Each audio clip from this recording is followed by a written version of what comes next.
Chapter 61. D'Artagnan hits on a plan. As night closed and they arrived at Thirsk, the four friends appeared to be entire strangers to one another and indifferent to precautions taken for guarding the king. They withdrew to a private house, and as they had reason every moment to fear for their safety, they occupied but one room and provided an exit, which might be useful in case of an attack. The lackeys were sent to their several posts, except that Grimaud lay on a truss of straw across the doorway. D'Artagnan was thoughtful, and seemed for the moment to have lost his usual loquacity. Porthos, who could never see anything that was not self-evident, talked to him as usual. He replied in monosyllables, and Athos and Aramis looked significantly at one another. Next morning D'Artagnan was the first to rise. He had been down to the stables, already taken a look at the horses, and given the necessary orders for the day, whilst Athos and Aramis were still in bed and Porthos snoring. At 8 o'clock the march was resumed in the same order as the night before, except that D'Artagnan left his friends and began to renew the acquaintance which he had already struck up with Monsieur Groslow. Groslow, whom D'Artagnan's praises had greatly pleased, welcomed him with a gracious smile. "Really, sir," D'Artagnan said to him, "I am pleased to find one with whom to talk in my own poor tongue. My friend, Monsieur du Vallon, is of a very melancholy disposition, so much so that one can scarcely get 3 words out of him all day. As for our 2 prisoners, you can imagine that they are but little in the vein for conversation." "They are hot royalists," said Groslow. "The more reason they should be sulky with us for having captured the steward, for whom, I hope, you're preparing a pretty trial." "Why," said Groslow, "that is just what we're taking him to London for." "And you never by any chance lose sight of him, I presume?" "I should think not, indeed. You see he is a truly royal escort.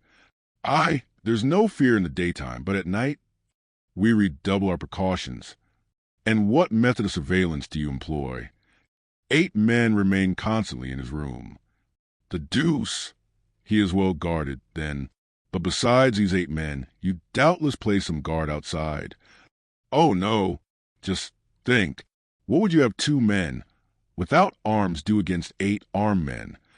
"2 men, how do you mean?" "Yes, the king and his lackey." "Oh, then they allow the lackey to remain with him?" "Yes." Stuart begged this favor, and Harrison consented. Under pretense that he's a king, it appears he cannot dress or undress without assistance. "Really, Captain," said D'Artagnan, determined to continue on the laudatory tack on which he commenced, "the more I listen to you, the more surprised I am at the easy and elegant manner in which you speak French.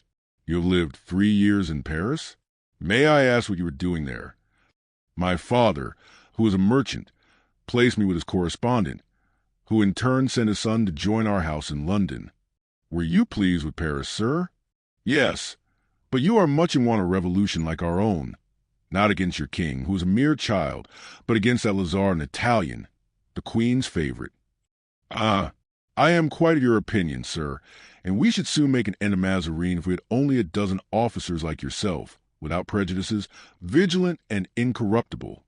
"But," said the officer, "I thought you were in his service, and that it was he who sent you to General Cromwell."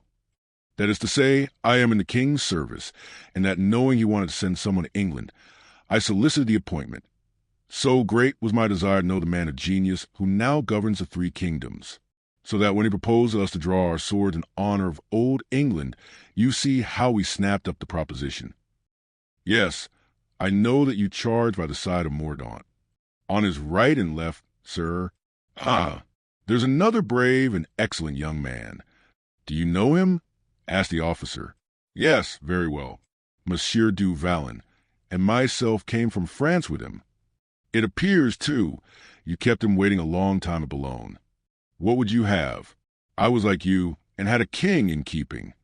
"Aha!" said Groslow. "What king?" "Our own, to be sure, the little one, Louis XIV.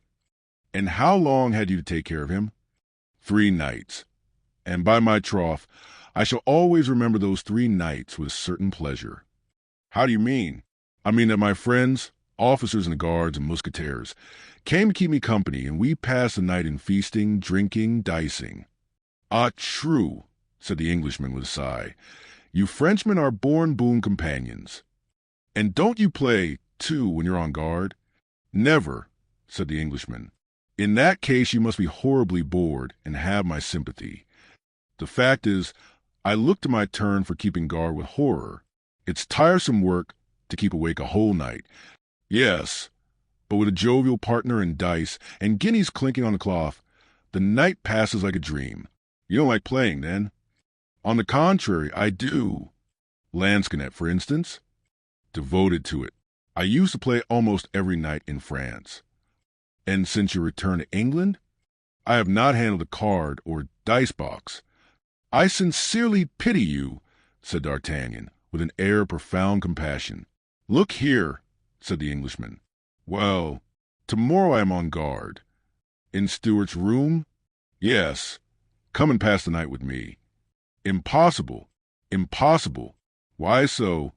I play with Monsieur du Vallon every night. Sometimes we don't go to bed at all. Well, what of that? Why? He would be annoyed if I did not play with him. Does he play well? I have seen him lose as much as 2,000 pistoles, laughing all the while till the tears rolled down. Bring him with you, then. But how about our prisoners? Let your servants guard them. Yes, and give them a chance of escaping, said D'Artagnan. Why? One of them is a rich lord from Touraine, and the other a knight of Malta of noble family. We have arranged a ransom of each of them, £2,000, on arriving in France. We are reluctant to leave for a single moment men whom our lackeys know to be millionaires. It is true we plundered them a little when we took them, and I will even confess that it is their purse that Monsieur du Vallon and I draw on in our nightly play. Still, they may have concealed some precious stone, some valuable diamond, so that we are like those misers who are unable to absent themselves from their treasures. We have made ourselves the constant guardians of our men, and while I sleep, Monsieur du Vallon watches. Ah, said Groslow. You see, then, why I must decline your polite invitation, which is especially attractive to me, because nothing is so wearisome as to play night after night with the same person. The chance is always balanced, and at the month's end nothing is gained or lost. Ah, said Groslow, sighing, there is something still more wearisome, and that is not to play at all. I can understand that, said D'Artagnan. But come, resumed the Englishman, are these men of yours dangerous? In what respect? Are they capable of attempting violence? D'Artagnan burst out laughing at the idea. Jesus Dieu, he cried. One of them is trembling with fever, having failed to adapt himself to this charming country of yours, and the other is a knight of Malta, as timid as a young girl, and for greater security we have taken from them even their penknives and pocket scissors. Well, then, said Groslow, bring them with you. But really, said D'Artagnan, I have 8 men on guard, you know. 4 of them can guard the king, and the other for your prisoners. I'll manage it somehow, you will see. But, said D'Artagnan, now I think of it, what is to prevent our beginning tonight? Nothing at all, said Groslow. Just so. Come to us this evening, and tomorrow we'll return your visit. Capital. This evening with you, tomorrow at Stuart's, the next day with me. You see that with a little forethought one can lead a merry life anywhere and everywhere, said D'Artagnan. Yes, with Frenchmen and Frenchmen like you. And Monsieur du Vallon, added the other. You will see what a fellow he is, a man who nearly killed Mazarin between 2 doors. They employ him because they are afraid of him. Ah, there he is calling me now. You'll excuse me, I know. They exchanged bows, and D'Artagnan returned to his companions. What on earth can you have been saying to that bulldog? Exclaimed Porthos. My dear fellow, don't speak like that of Monsieur Groslow. He's one of my most intimate friends. One of your friends, cried Porthos, this butcher of unarmed farmers. Hush, my dear Porthos. Monsieur Groslow is perhaps rather hasty, it's true, but at bottom I have discovered 2 good qualities in him. He is conceited and stupid. Porthos opened his eyes in amazement. Athos and Aramis looked at one another and smiled. They knew D'Artagnan, and knew that he did nothing without a purpose. But, continued D'Artagnan, you shall judge of him for yourself. He has come and play with us this evening. Oh ho, said Porthos, his eyes glistening at the news. Is he rich?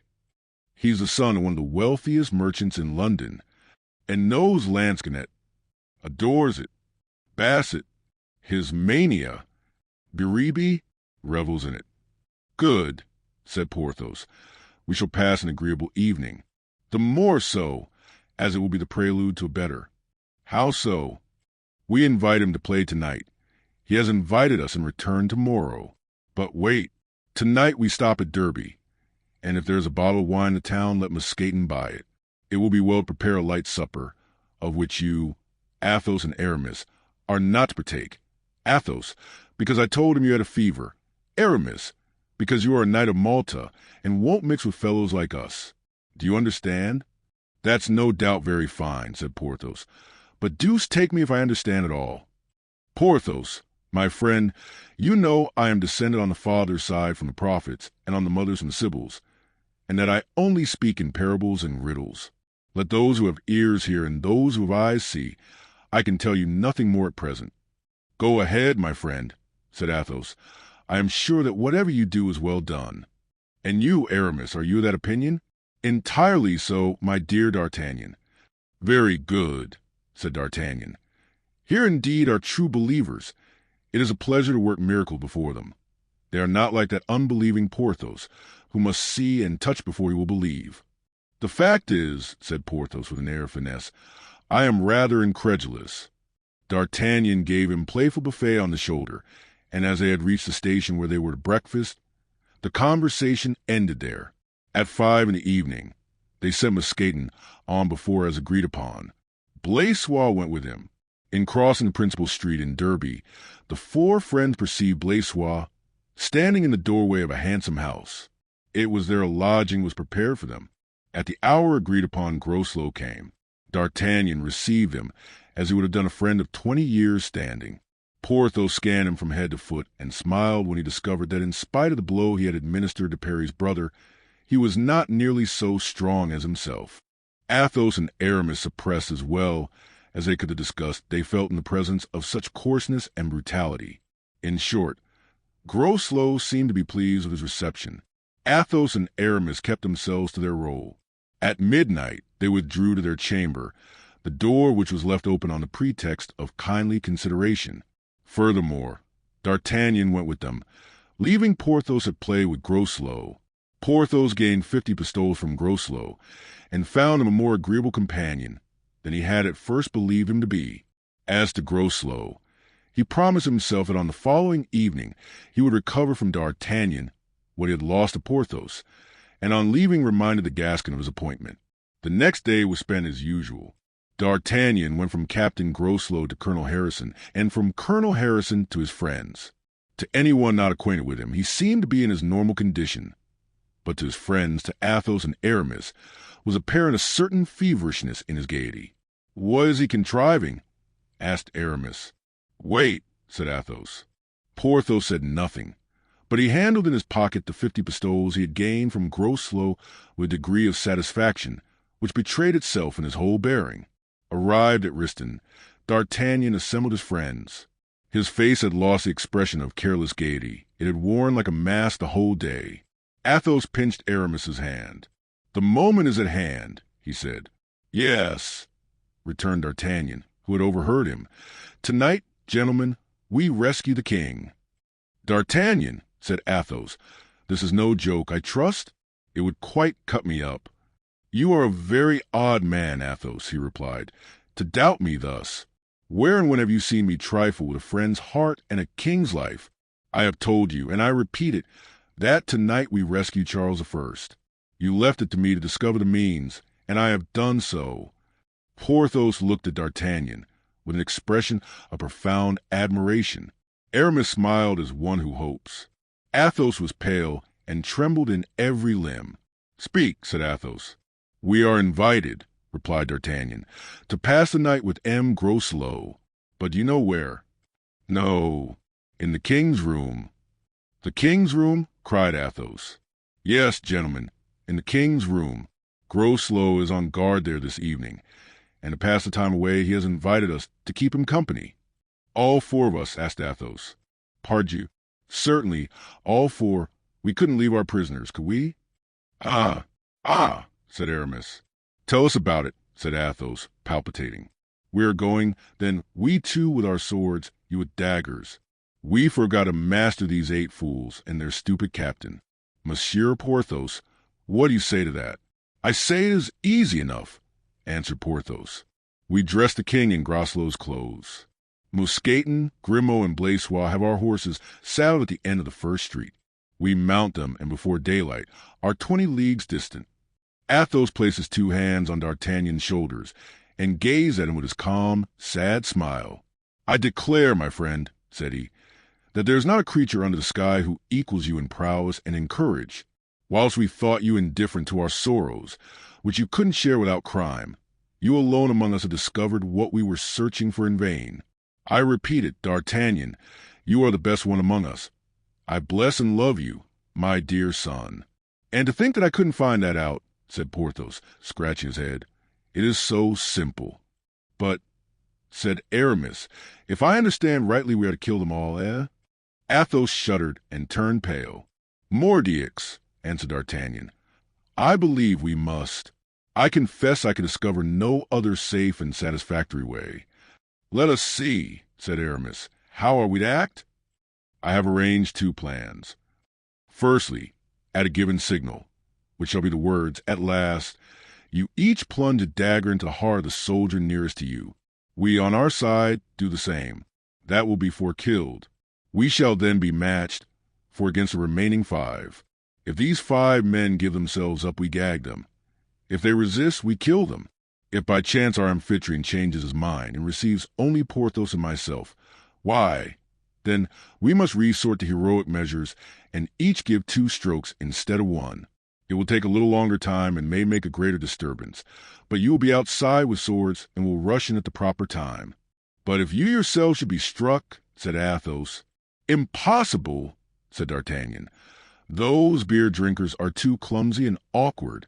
Besides, you will strike at the throat, Porthos. It kills as quickly and prevents all outcry." "Very good," said Porthos.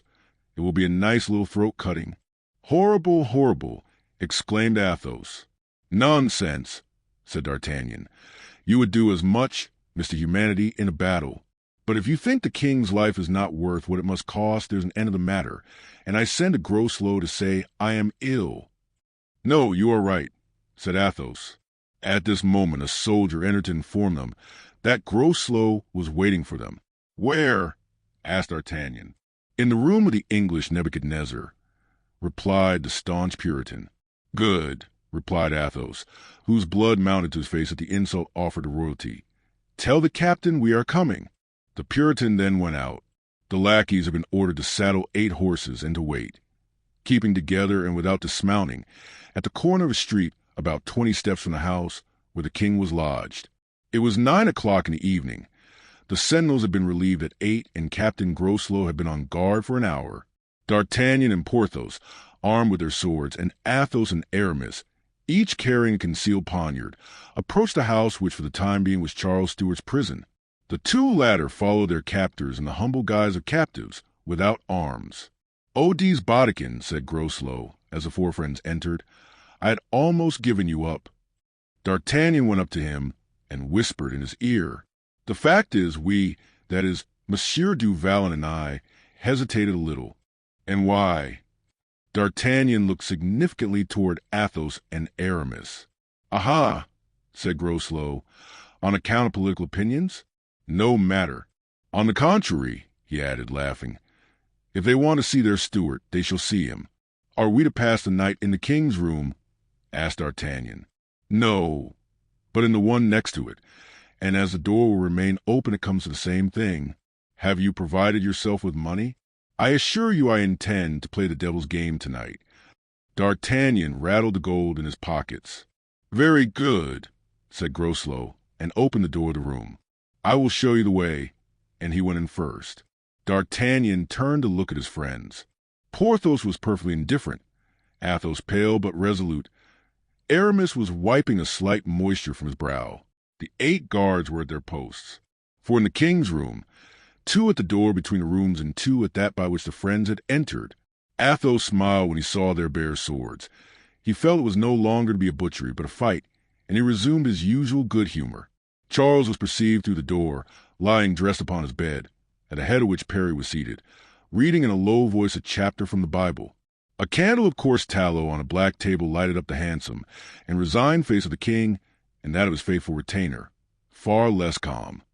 From time to time Perry stopped, thinking the king, whose eyes were closed, was really asleep, but Charles would open his eyes and say with a smile, "Go on, my good Perry, I am listening." Groslow advanced to the door of the king's room, replaced on his head the hat he had taken off to receive his guests, looked for a moment contemptuously at the simple, yet touching scene, then turning to D'Artagnan, assumed an air of triumph at what he had achieved. "Capital," cried the Gascon, "you would make a distinguished general." "And do you think," asked Groslow, "that stool will ever escape while I am on guard?" "No, to be sure," replied D'Artagnan, "unless, forsooth, the sky rains friends upon him." Groslow's face brightened. It is impossible to say whether Charles, who kept his eyes constantly closed, had noticed the insolence of the Puritan captain, but the moment he heard the clear tone of D'Artagnan's voice his eyelids rose, in spite of himself. Perry, too, started and stopped reading. "What are you thinking about?" said the king. "Go on, my good Perry, unless you are tired." Perry resumed his reading. On a table in the next room were lighted candles, cards, 2 dice boxes, and dice. "Gentlemen," said Groslow, "I beg you will take your places. I will sit facing Stuart, whom I like so much to see, especially where he now is, and you, Monsieur d'Artagnan, opposite to me." Athos turned red with rage. D'Artagnan frowned at him. "That's it," said D'Artagnan. "You, Monsieur le Comte de la Fère, to the right of Monsieur Groslow. You, Chevalier d'Herblay, to his left. Du Vallon next me. You will bet for me and those gentlemen for Monsieur Groslow." By this arrangement D'Artagnan could nudge Porthos with his knee and make signs with his eyes to Athos and Aramis. At the names Comte de la Fère and Chevalier d'Herblay, Charles opened his eyes, and raising his noble head, in spite of himself, threw a glance at all the actors in the scene. At that moment Perry turned over several leaves of his Bible and read with a loud voice this verse in Jeremiah. "God said, Hear ye the words of the prophets my servants, whom I have sent unto you." The 4 friends exchanged glances. The words that Perry had read assured them that their presence was understood by the king and was assigned to its real motive. D'Artagnan's eyes sparkled with joy. "You asked me just now if I was in funds," said D'Artagnan, placing some 20 pistoles upon the table. "Well, in my turn I advise you to keep a sharp lookout on your treasure, my dear Monsieur Groslow, for I can tell you we shall not leave this without robbing you of it." "Not without my defending it," said Groslow. "So much the better," said D'Artagnan. "Fight, my dear captain, fight. You know or you don't know that is what we ask of you." "Oh, yes," said Groslow, bursting with his usual coarse laugh. "I know you Frenchmen want nothing but cuts and bruises." Charles had heard and understood it all. A slight color mounted to his cheeks. The soldiers then saw him stretch his limbs, little by little, and under the pretense of much heat throw off the Scotch plaid which covered him.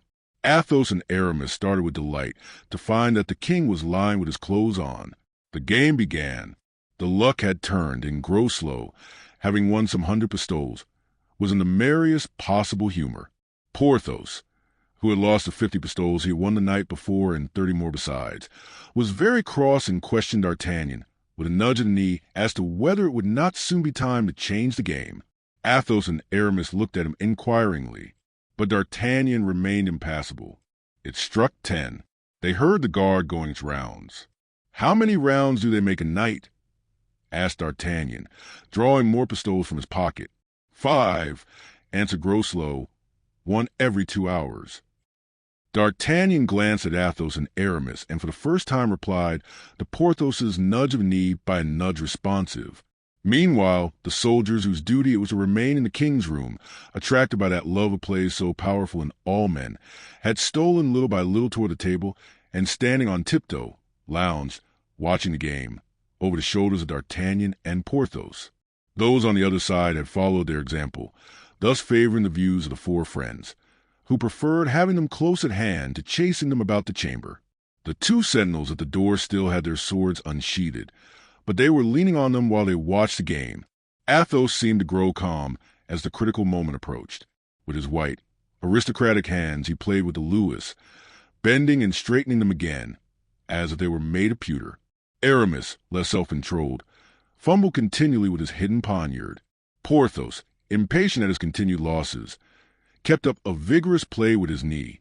D'Artagnan turned, mechanically looking behind him, and between the figures of two soldiers, he could see Perry standing up and Charles leaning on his elbow with his hands clasped and apparently offering a fervent prayer to God. D'Artagnan saw that the moment was come. He darted a preparatory glance at Athos and Aramis, who slyly pushed their chairs a little back so as to leave themselves more space for action. He gave Porthos a second nudge of the knee, and Porthos got up as if to stretch his legs, and took care at the same time to ascertain that his sword could be drawn smoothly from the scabbard. "Hang it!" cried D'Artagnan. "Another 20 pistoles lost. Really, Captain Groslow, you are too much in fortune's way. This can't last." And he drew another 20 from his pocket. "One more turn, Captain. 20 pistoles on one throw, only one, the last." "Done for 20, replied Groslow, and he turned up two cards as usual, a king for D'Artagnan and an ace for himself. "A king," said D'Artagnan. "It's a good omen, Master Groslow. Look out for king." And in spite of his extraordinary self-control, there was a strange vibration in the Gascon's voice which made his partner start. Groslow began turning the cards one after another. If he turned up an ace first, he won. If a king, he lost. He turned up a king. "At last!" cried D'Artagnan. At this word, Athos and Aramis jumped up. Porthos drew back a step. Daggers and swords were just about to shine, when suddenly the door was thrown open and Harrison appeared in the doorway, accompanied by a man enveloped in a large cloak. Behind this man could be seen the glistening muskets of half a dozen soldiers. Groslow jumped up, ashamed at being surprised in the midst of wine, cards, and dice. But Harrison paid not the least attention to him, and entering the king's room, followed by his companion, "Charles Stuart," said he, "an order has come to conduct you to London without stopping day or night. Prepare yourself, then, to start at once." "And by whom is this order given?" asked the king. "By General Oliver Cromwell. And here is Mr. Mordaunt, who has brought it and is charged with its execution." "Mordaunt," muttered the four friends, exchanging glances. D'Artagnan swept up the money that he and Porthos had lost and buried it in his huge pocket. Athos and Aramis placed themselves behind him. At this movement, Mordaunt turned around, recognized them, and uttered an exclamation of savage delight.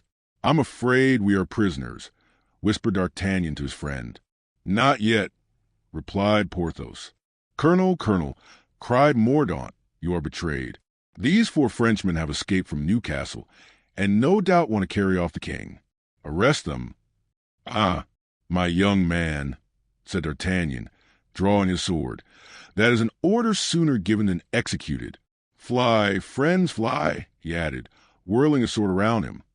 The next moment he darted to the door and knocked down two of the soldiers who guarded it, before they had time to cock their muskets. Athos and Aramis followed him. Porthos brought up the rear, and before soldiers, officers, or colonel had time to recover their surprise, all four were in the street. "Fire!" cried Mordaunt. "Fire upon them!" 3 or 4 shots were fired, but with no other result than to show the four fugitives turning the corner of the street safe and sound. The horses were at the place fixed upon, and they leaped lightly into their saddles. "Forward!" cried D'Artagnan, "and spur for your dear lives." They galloped away and took the road they had come by in the morning, namely, in the direction towards Scotland. A few hundred yards beyond the town, D'Artagnan drew rein. "Halt!" he cried. "This time we shall be pursued. We must let them leave the village and ride after us on the northern road, and when they have passed we will take the opposite direction." There was a stream close by, and a bridge across it.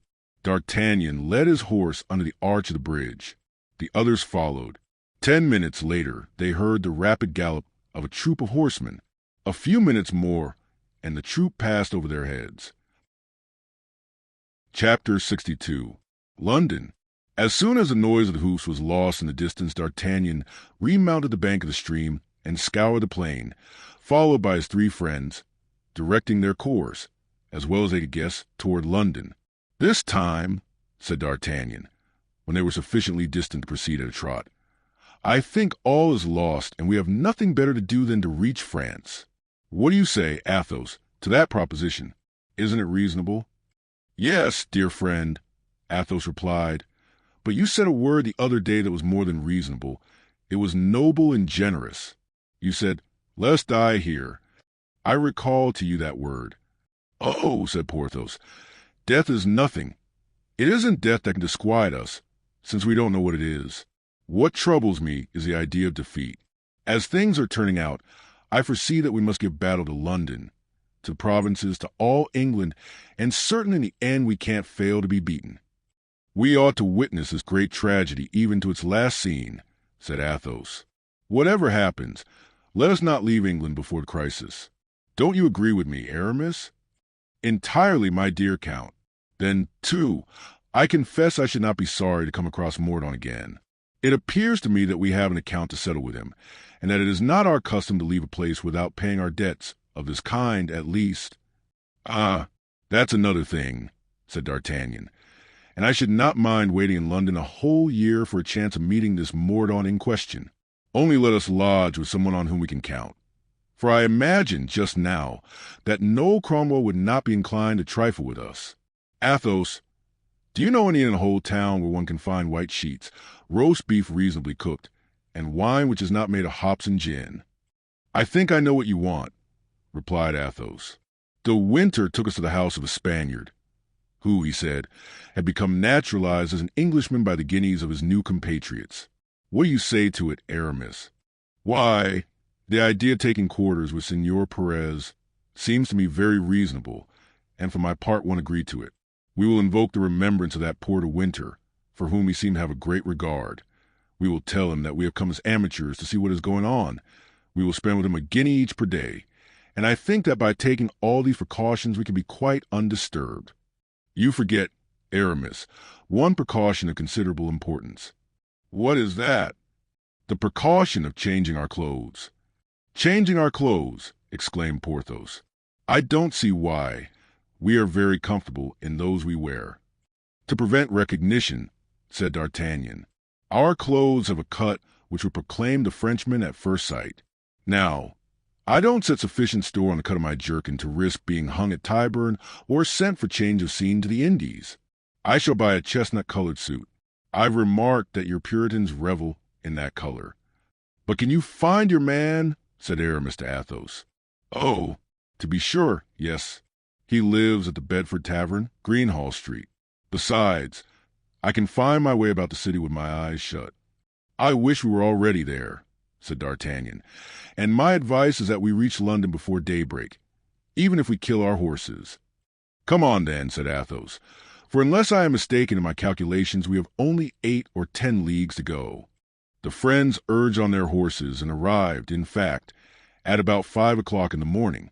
They were stopped and questioned at the gate by which they sought to enter the city, but Athos replied, in excellent English, that they had been sent forward by Colonel Harrison to announce to his colleague, Monsieur Bridge, the approach of King.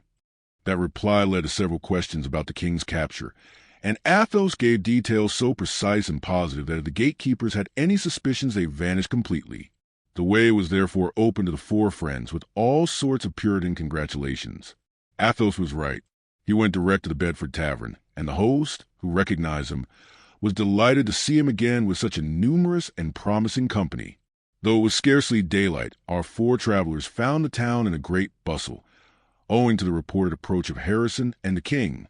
The plan of changing their clothes was unanimously adopted. The landlord sent out for every description of garment, as if he wanted to fit up his wardrobe. Athos chose a black coat, which gave him the appearance of a respectable citizen. Aramis, not wishing to part with his sword, selected a dark blue cloak of a military cut. Porthos was seduced by a wine-colored doublet and sea-green breeches. D'Artagnan, who had fixed on his color beforehand, had only to select a shade, and looked in his chestnut suit exactly like a retired sugar dealer. "Now," said D'Artagnan, "for the actual man. We must cut off our hair, that the populace may not insult us. As we no longer wear the sword of the gentleman, we may as well have the head of the Puritan. This, as you know, is the important point of distinction between the Covenanter and the Cavalier. After some discussion, this was agreed to, and Musketeer played the role of barber. "We look hideous," said Athos. "And smack of the Puritan to a frightful extent," said Aramis. "My head feels actually cold," said Porthos. "As for me, I feel anxious to preach a sermon," said D'Artagnan.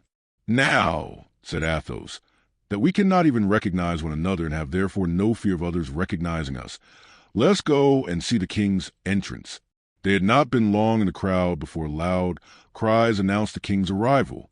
A carriage had been sent to meet him, and the gigantic Porthos, who stood ahead above the entire rabble, soon announced that he saw the royal equipage approaching. D'Artagnan raised himself on tiptoe, and as the carriage passed, saw Harrison at one window and Mordaunt at the other. The next day, Athos, leaning out of his window, which looked upon the most populous part of the city, heard the Act of Parliament, which summoned the ex-king, Charles I, to the bar, publicly cried. "Parliament indeed!" cried Athos. "Parliament can never pass such an act as that." At this moment the landlord came in. "Did Parliament pass this act?" Athos asked of him in English. "Yes, my lord, the pure Parliament." "What do you mean by the pure Parliament? Are there, then, two parliaments?" "My friend," D'Artagnan interrupted, "as I don't understand English and we all understand Spanish, have the kindness to speak to us in that language, which, since it is your own, you must find pleasure in using when you have a chance." "Ah, excellent," said Aramis. As to Porthos, all his attention was concentrated on the allurements of the breakfast table. "You were asking, then?" said the host in Spanish. "I asked," said Athos in the same language, "if there are two parliaments, a pure and impure." "Why, how extraordinary!" said Porthos, slowly raising his head and looking at his friends with an air of astonishment. "I understand English, then." "I understand what you say." "That is because we are talking Spanish, my dear friend," said Athos. "Oh, the devil!" said Porthos. "I am sorry for that. It would have been one language more." "When I speak of the pure Parliament," resumed the host, "I mean the one which Colonel Bridge has weeded." "Ah, really?" said D'Artagnan. "These people are very ingenious. When I go back to France, I must suggest some such convenient course to Cardinal Mazarin and the coadjutor. One of them will weed the Parliament in the name of the court, and the other in the name of the people. And then there won't be any Parliament at all." "And who is this Colonel Bridge?" asked Aramis. "And how does he go to work to weed the Parliament?" "Colonel Bridge," replied the Spaniard, "is a retired wagoner, a man of much sense, who made one valuable observation whilst driving his team, namely, that where there happened to be a stone on the road, it was much easier to remove the stone than try and make the wheel pass over it. Now, of 251 members who compose the Parliament, there were 191 who were in the way and might have upset his political wagon. He took them up, just as he formerly used to take up the stones from the road, and threw them out of the house." "Neat," remarked D'Artagnan. "Very. And all these 191 were royalists?" asked Athos. "Without doubt, senor, and you understand that they would have saved the king." "To be sure," said Porthos, with majestic common sense. "They were in the majority." "And you think," said Aramis, "he will consent to appear before such a tribunal?" "He will be forced to do so," smiled the Spaniard. "Now, Athos," said D'Artagnan, "do you begin to believe that it's a ruined cause, and that what with your Harrisons, Joyces, Bridges, and Cromwells, we shall never get the upper hand?" "The king will be delivered at the tribunal," said Athos. "The very silence of his supporters indicates that they are at work." D'Artagnan shrugged his shoulders. "But," said Aramis, "if they dare to condemn their king, it can only be to exile or imprisonment." D'Artagnan whistled a little air of incredulity. "We shall see," said Athos, "for we shall go to the sittings, I presume."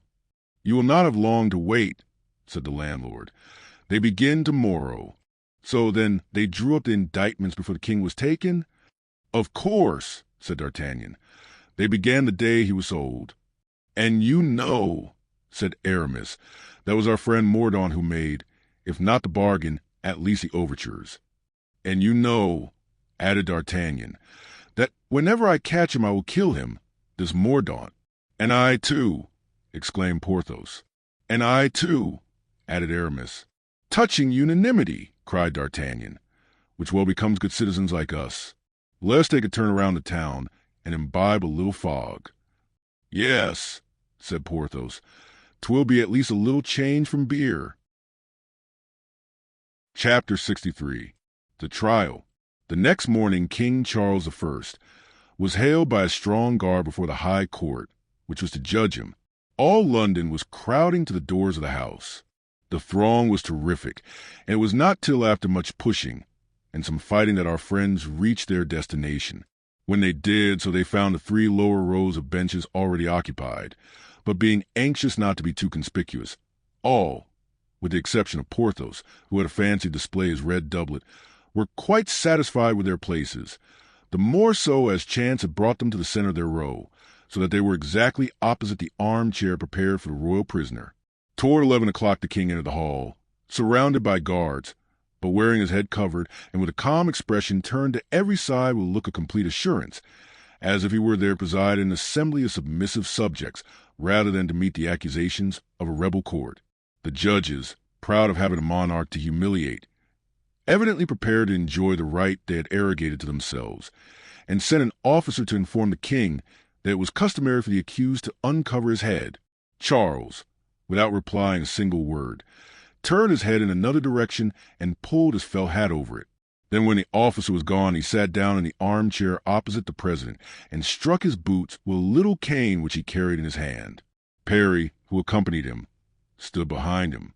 D'Artagnan was looking at Athos, whose face betrayed all those emotions which the king, possessing more self-control, had banished from his own.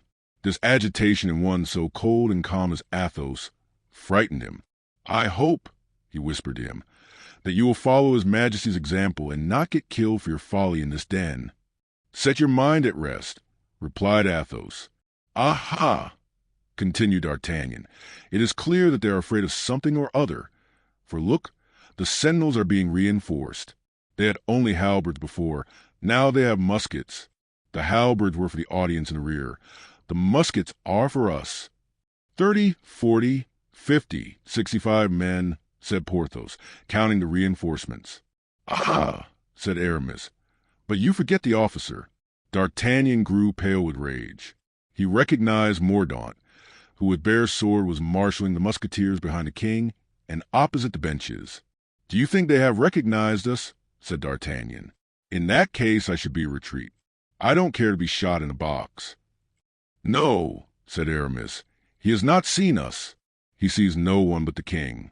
Mon Dieu, how he stares at him, the insolent dog! Does he hate His Majesty as much as he does us?" "Pardy," answered Athos, "we only carried off his mother. The king has spoiled him of his name and property." "True," said Aramis, "but silence! The president is speaking to the king." "Steward," Bradshaw was saying, "listen to the roll call of your judges and address to the court any observations you may have to make." The king turned his head away, as if these words had not been intended for him. Bradshaw waited, and as there was no reply, there was a moment of silence. Out of the 163 members designated, there were only 73 present. For the rest, fearful of taking part in such an act, had remained away.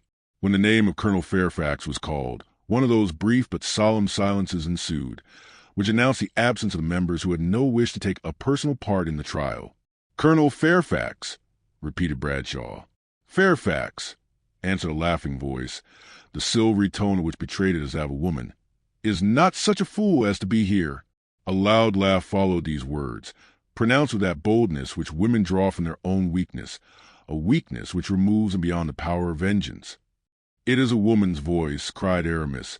"Faith, I would give a good deal if she is young and pretty." And he mounted on the bench to try and get a sight of her. "By my soul," said Aramis, "she is charming." Look, D'Artagnan. Everybody is looking at her, and in spite of Bradshaw's gaze, she has not turned pale. "It is Lady Fairfax herself," said D'Artagnan. "Don't you remember, Porthos, we saw her at General Cromwell's?" The roll call continued. "These rascals will adjourn when they find that they are not in sufficient force," said the Comte de la Fère. "You don't know them. Athos, look at Mordaunt's smile." Is that the look of a man whose victim is likely to escape him? Ah, cursed basilisk, it will be a happy day for me when I can cross something more than a look with you. The king is really very handsome, said Porthos, and look, too, though he is a prisoner, how carefully he is dressed. The feather in his hat is worth at least 25 pistoles. Look at it, Aramis. The roll call finished, the president ordered them to read the act of accusation.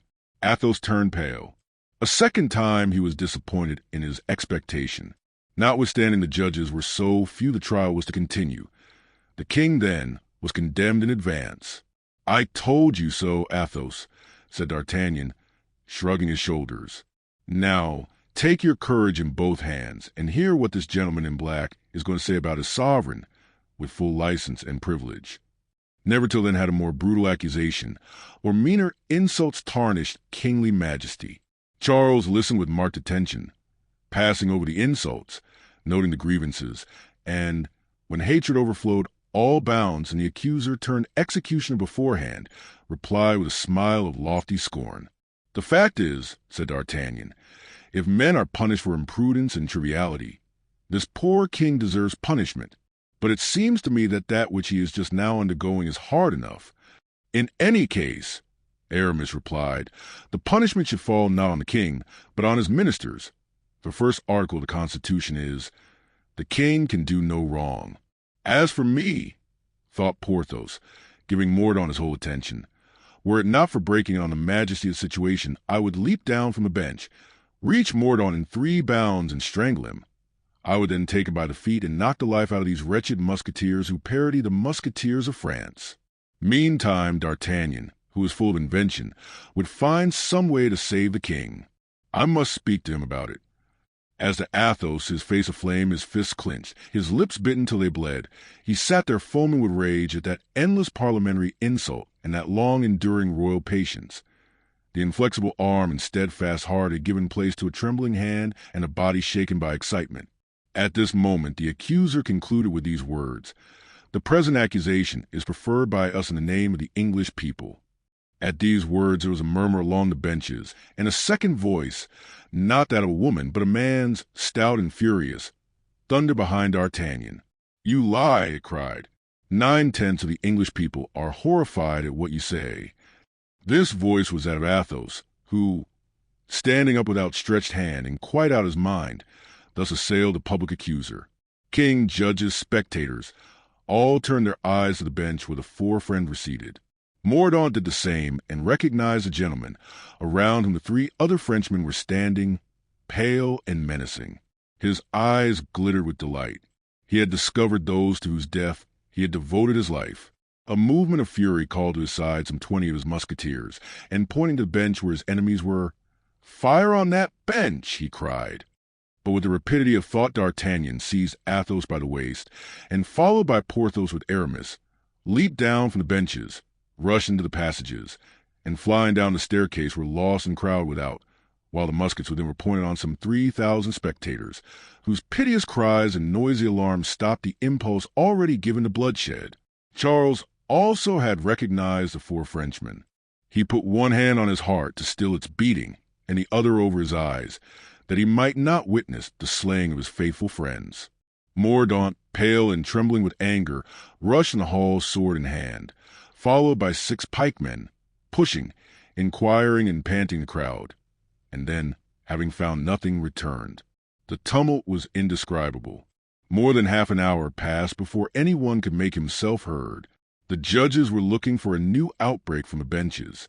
The spectators saw the muskets leveled at them, and divided between fear and curiosity, remained noisy and excited. Quiet was at length restored. "What have you to say in your defense?" asked Bradshaw the king.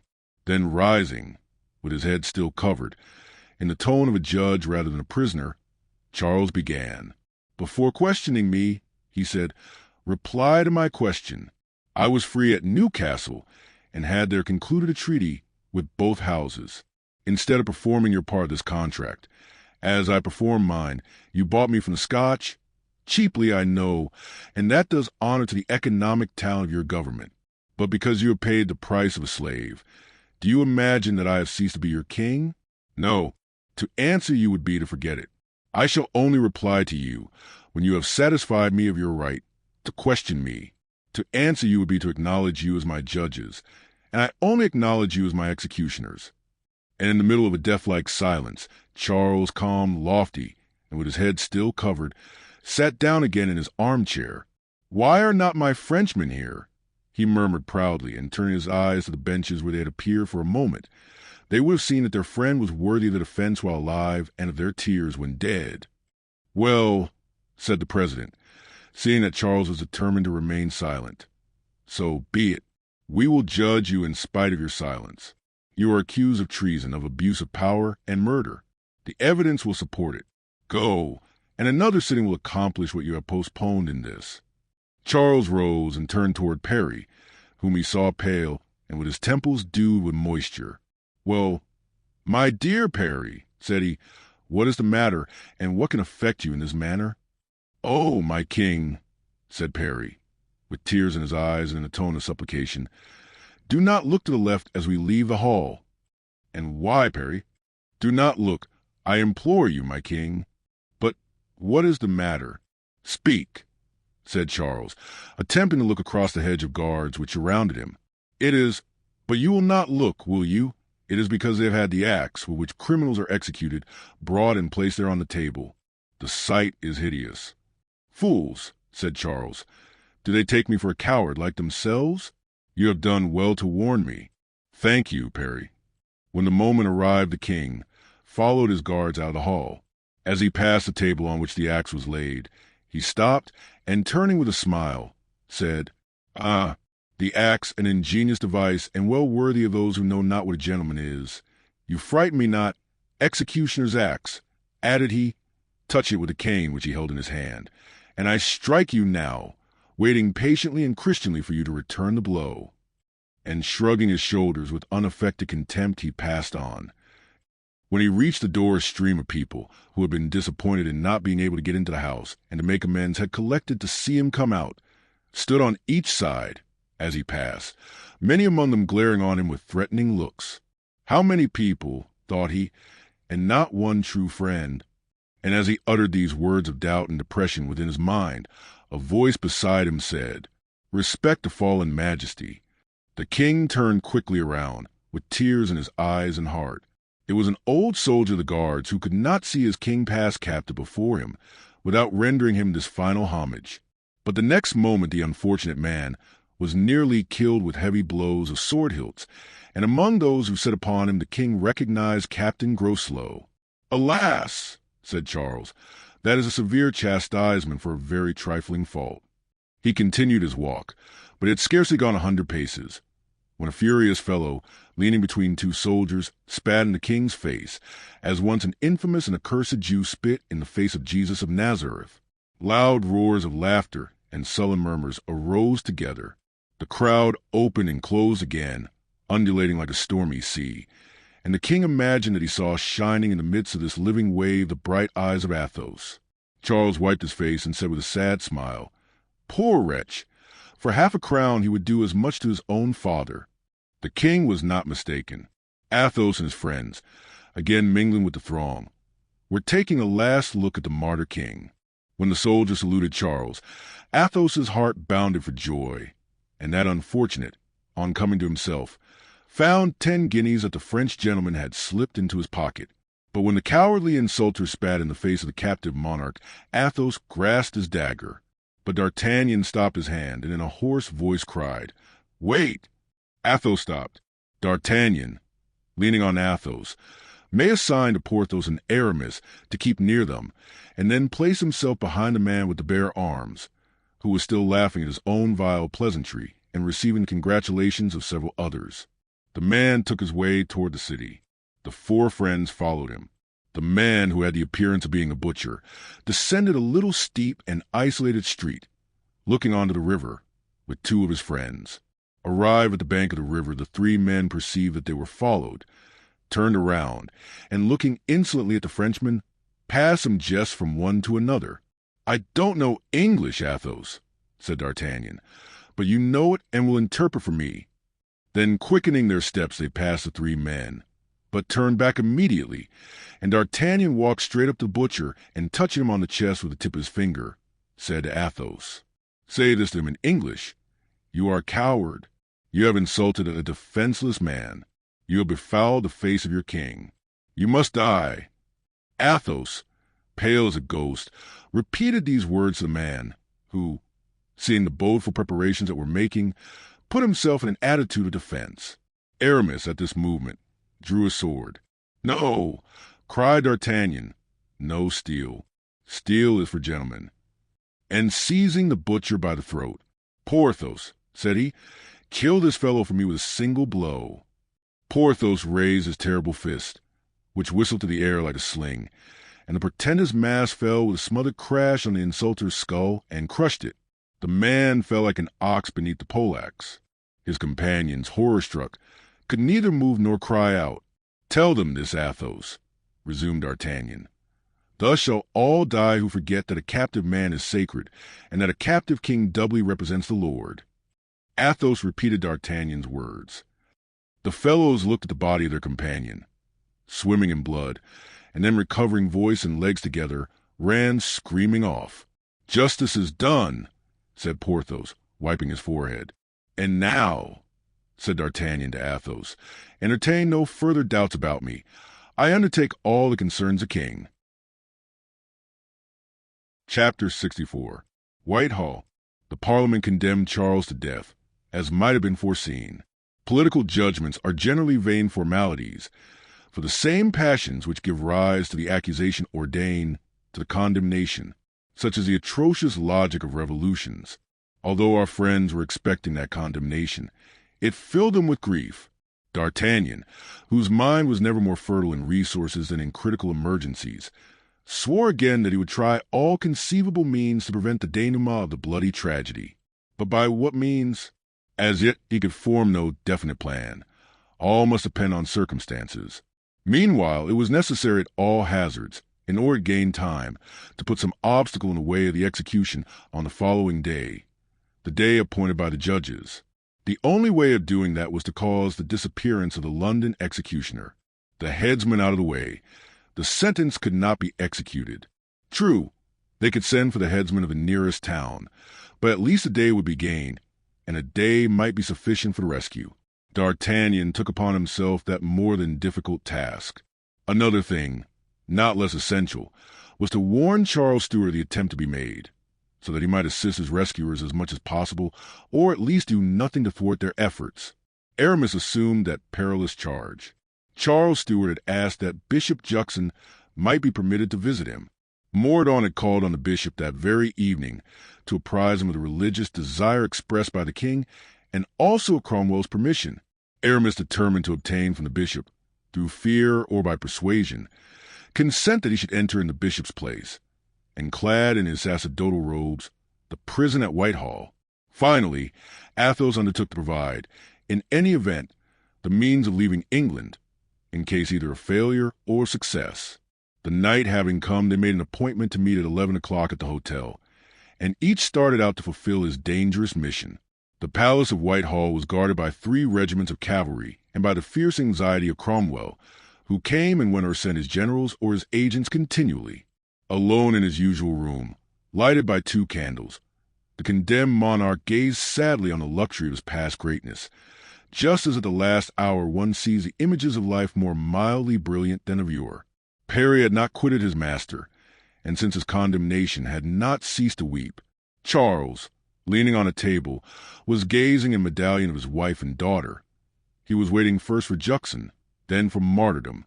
At times he thought of those brave French gentlemen who had appeared to him from a distance of 100 leagues, fabulous and unreal, like the forms that appear in dreams. In fact, he sometimes asked himself if all that was happening to him was not a dream, or at least a delirium of a fever. He rose and took a few steps as if to rouse himself from his torpor, and went as far as the window.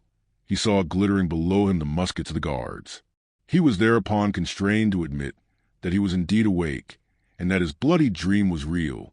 Charles returned in silence to his chair, rested his elbow on the table, bowed his head upon his hand, and reflected. "Alas," he said to himself, "if I only had for a confessor one of those lights of the church, whose soul has sounded all the mysteries of life, all the littlenesses of greatness. Perhaps his utterance would overawe the voice that wails within my soul. But I shall have a priest of vulgar mind, whose career and fortune I have ruined by my misfortune. He will speak to me of God and death, as he has spoken to many another dying man, not understanding that this one leaves his throne to an usurper, his children to the cold contempt of public charity. And he raised a medallion to his lips. It was a dull, foggy night. A neighboring church clock slowly struck the hour. The flickering light of the 2 candles showed fitful phantom shadows in the lofty room. These were the ancestors of Charles, standing back dimly in their tarnished frames. An awful sadness enveloped the heart of Charles.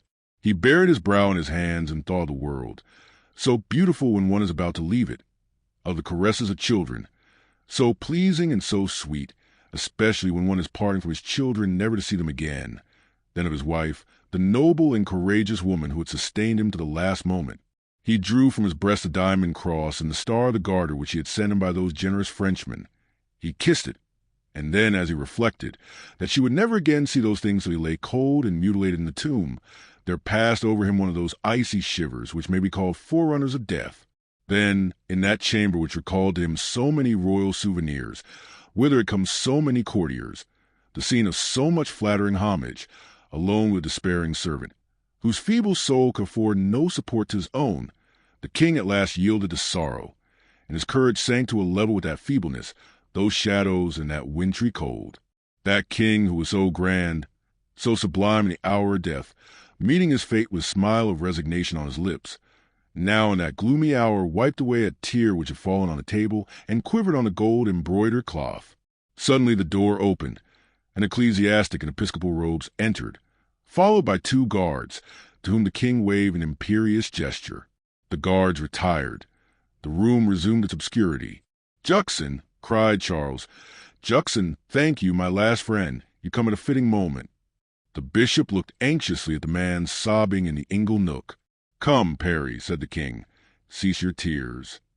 "If it's Perry," said the bishop, "I have nothing to fear. So allow me to salute your majesty and to tell you who I am and for what I am come." At this sight, and this voice Charles was about to cry out, when Aramis placed his finger on his lips and bowed low to the King of England. "The Chevalier," murmured Charles. "Yes, sire," interrupted Aramis, raising his voice. "Bishop Juxon, the faithful knight of Christ, obedient to your majesty's wishes." Charles clasped his hands, amazed and stupefied to find that these foreigners, without other motive than that which their conscience imposed on them, thus combated the will of a people and the destiny of a king. "You," he said, "you? How did you penetrate hither? If they recognize you, you are lost. Care not for me, sire. Think only of yourself. You see, your friends are wakeful. I know not what we shall do yet, but for determined men can do much. Meanwhile, do not be surprised at anything that happens. Prepare yourself for every emergency." Charles shook his head. "Do you know that I die tomorrow at 10 o'clock? Something, your majesty, will happen between now and then to make the execution impossible." The king looked at Aramis with astonishment. At this moment, a strange noise, like the unloading of a cart, and followed by a cry of pain, was heard beneath the window. "Do you hear?" said the king. "I hear," said Aramis, "but I understand neither the noise nor the cry of pain." "I know not who could have uttered the cry," said the king, "but the noise is easily understood. Do you know that I am to be beheaded outside this window? Well, these boards you hear unloaded are the posts and planks to build my scaffold. Some workman must have fallen underneath them and been hurt." Aramis shuddered in spite of himself. "You see," said the king, "that it is useless for you to resist. I am condemned. Leave me to my death." "My king," said Aramis, "they well may raise a scaffold, but they cannot make an executioner." He had scarcely gone 10 yards in the street when he perceived that he was followed by a man wrapped in a large cloak. He placed his hand on his dagger and stopped. The man came straight toward him. It was Porthos. "My dear friend," cried Aramis. "You see, we had each our mission," said Porthos. "Mine was to guard you, and I am doing so. Have you seen the king?" "Yes, and all goes well. We are to meet our friends at the hotel at 11. It was then striking 10:30 by St. Paul's. Arrived at the hotel, it was not long before Athos entered. "All's well," he cried as he entered. "I have hired a cedar wherry, as light as a canoe, as easy on the wing as any swallow. It is waiting for us at Greenwich, opposite the Isle of Dogs, manned by a captain and 4 men, who for the sum of £50 sterling will keep themselves at our disposition 3 successive nights. Once on board, we drop down the Thames, and in 2 hours are on the open sea. In case I am killed, the captain's name is Roger, and the skiff is called a Lightning. A handkerchief, tied at the 4 corners, is to be the signal." Next moment D'Artagnan entered. "Empty your pockets," said he. "I want £100, and as for my own," and he emptied them inside out. The sum was collected in a minute. D'Artagnan ran out and returned directly after. "There," said he, "it's done. Oof! And not without a deal of trouble, too. Has the executioner left London?" asked Athos. "Ah, you see that plan was not sure enough. He might go out by one gate and return by another." "Where is he, then?" "In the cellar." "The cellar? What cellar?" "Our landlord's, to be sure.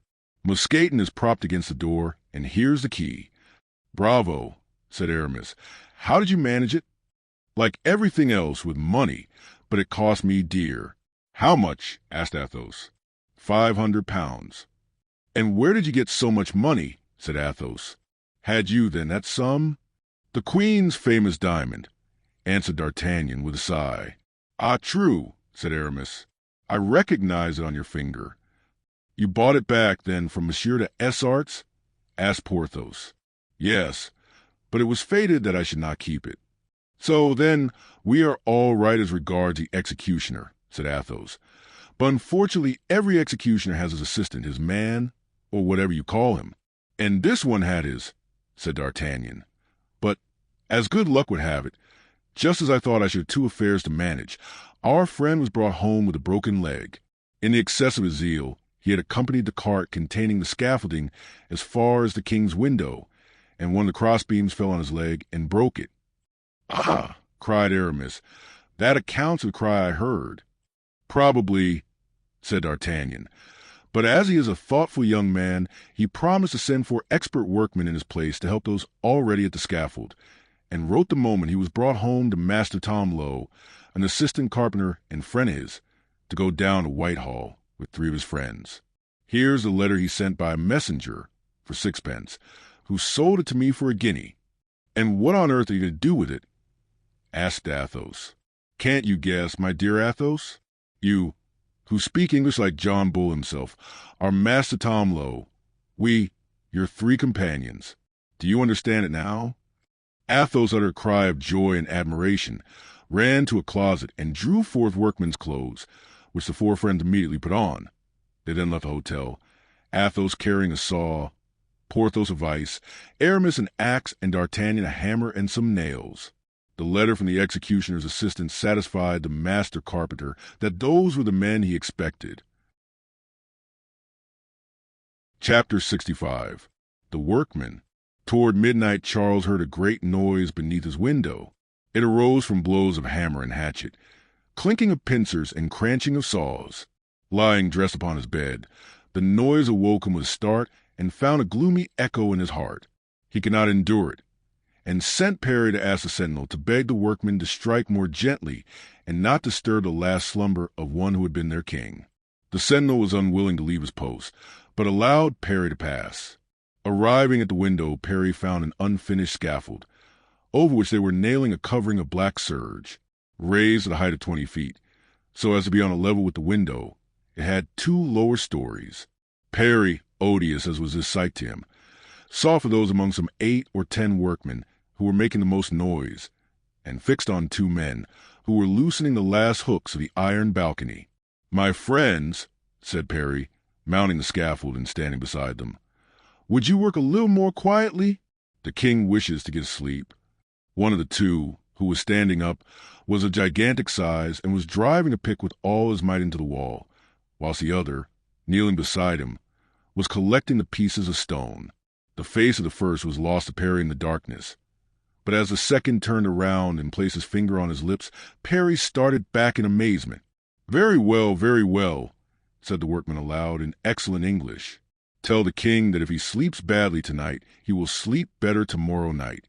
These blunt words, so terrible if taken literally, were received by the other workmen with a roar of laughter, but Perry withdrew, thinking he was dreaming. Charles was impatiently awaiting his return. At the moment he re-entered, the sentinel who guarded the door put his head through the opening, curious as to what the king was doing. The king was lying on his bed, resting on his elbow. Perry closed the door and approaching the king, his face radiant with joy. "Sire," he said in a low voice, "do you know who these workmen are who are making so much noise?" "No, how would you have me know?" Perry bent his head and whispered to the king, "It is the Comte de la Fere and his friends." "Raising my scaffold," cried the king, astounded. "Yes, and at the same time making a hole in the wall." The king clasped his hands and raised his eyes to heaven. Then, leaping down from his bed, he went to the window, and pulling aside the curtain, tried to distinguish the figures outside, but in vain. Perry was not wrong. It was Athos he had recognized, and Porthos who was boring a hole through the wall. This hole communicated with a kind of loft, the space between the floor of the king's room and the ceiling of the one below it. Their plan was to pass through the hole they were making into this loft and cut out from below a piece of the floor into the king's room, so as to form a kind of trapdoor. Through this the king was to escape the next night, and, hidden by the black covering of the scaffold, was to change his dress for that of a workman, slip out with his deliverers past the sentinels, who would suspect nothing, and so reach the skiff that was waiting for him at Greenwich. They gilded the tops of the houses. The aperture was finished, and Athos passed through it, carrying the clothes destined for the king wrapped in black cloth, and the tools with which he was to open a communication with the king's room. He had only 2 hours' work to do to open communication with the king, and, according to the calculations of the four friends, they had the entire day before them, since, the executioner being absent, another must be sent for to Bristol.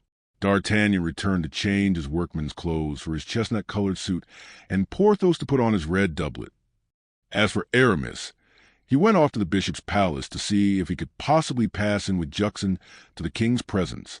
All three agreed to meet at noon in Whitehall Place to see how things went on. Before leaving the scaffold, Aramis had approached the opening, where Athos was concealed, to tell him that he was about to make an attempt to gain another interview with the king. "Adieu, then, and be of good courage," said Athos. "Report to the king the condition of affairs. Say to him that when he is alone it will help us if he will knock on the floor, for then I can continue my work in safety. Try, Aramis, to keep near the king. Speak loud, very loud, for they will be listening at the door. If there is a sentinel within the apartment, kill him without hesitation. If there are 2, let Perry kill one, and you the other. If there are 3, let yourself be slain, but save the king." "Be easy," said Aramis. "I will take 2 poniards and give one to Perry." "Is that all?" "Yes, go. But urge the king strongly not to stand on false generosity. While you are fighting, if there is a fight, he must flee. The trap once replaced over his head, you being on the trap, dead or alive, they will need at least 10 minutes to find the hole by which he has escaped. In those 10 minutes we shall have gained the road, and the king will be saved. Everything shall be done as you say. Athos, your hand, for perhaps we shall not see each other again." Athos put his arm around Aramis's neck and embraced him. "For you," he said.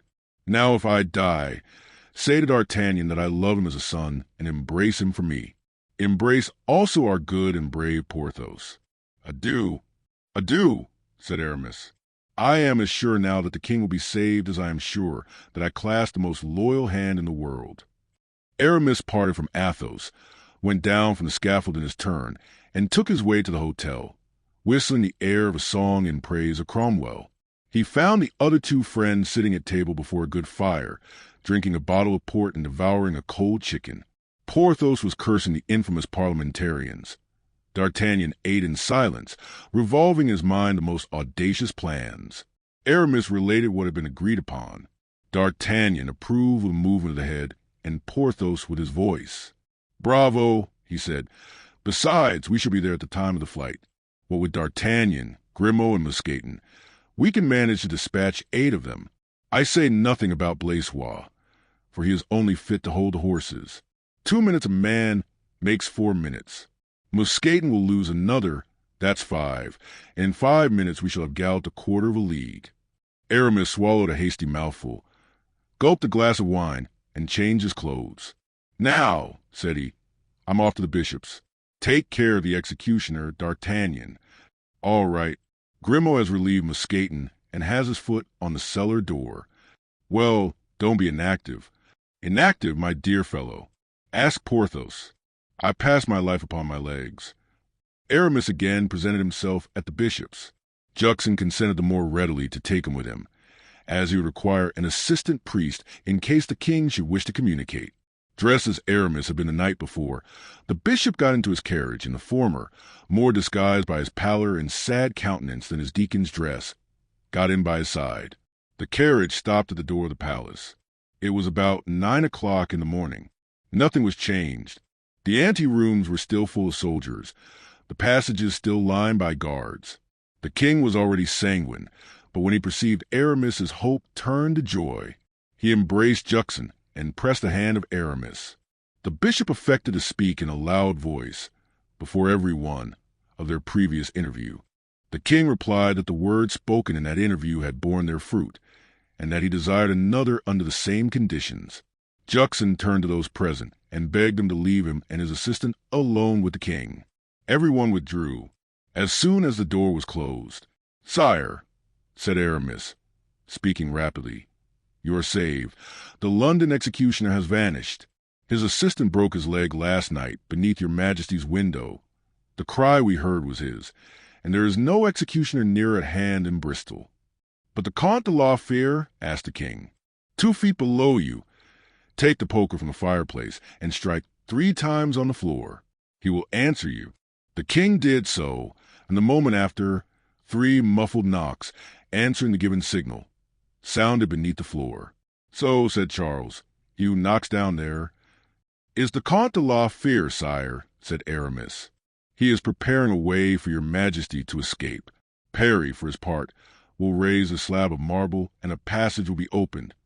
"Oh, Juxon," said the king, seizing the bishop's 2 hands in his own, "promise that you will pray all your life for this gentleman and for the other that you hear beneath your feet, and for 2 others also, who, wherever they may be, are on the watch for my safety."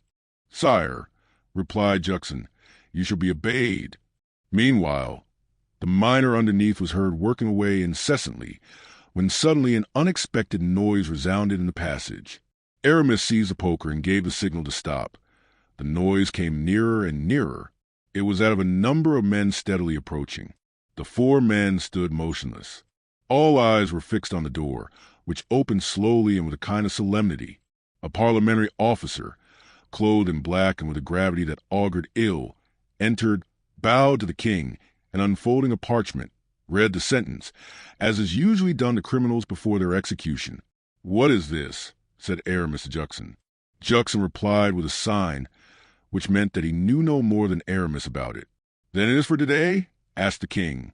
"Was not your Majesty warned that it was to take place this morning? Then I must die like a common criminal by the hand of the London executioner? The London executioner has disappeared, your Majesty, but man has offered his services instead. The execution will therefore only be delayed long enough for you to arrange your spiritual and temporal affairs." A slight moisture on his brow was the only trace of emotion that Charles evinced as he learned these tidings. But Aramis was livid. His heart ceased beating. He closed his eyes and leaned upon the table. Charles perceived it and took his hand. "Come, my friend," said he. "Courage." Then he turned to the officer. "Sir, I am ready. There is but little reason why I should delay you. Firstly, I wish to communicate. Secondly, to embrace my children and bid them farewell for the last time. Will this be permitted me?" "Certainly," replied the officer, and left the room.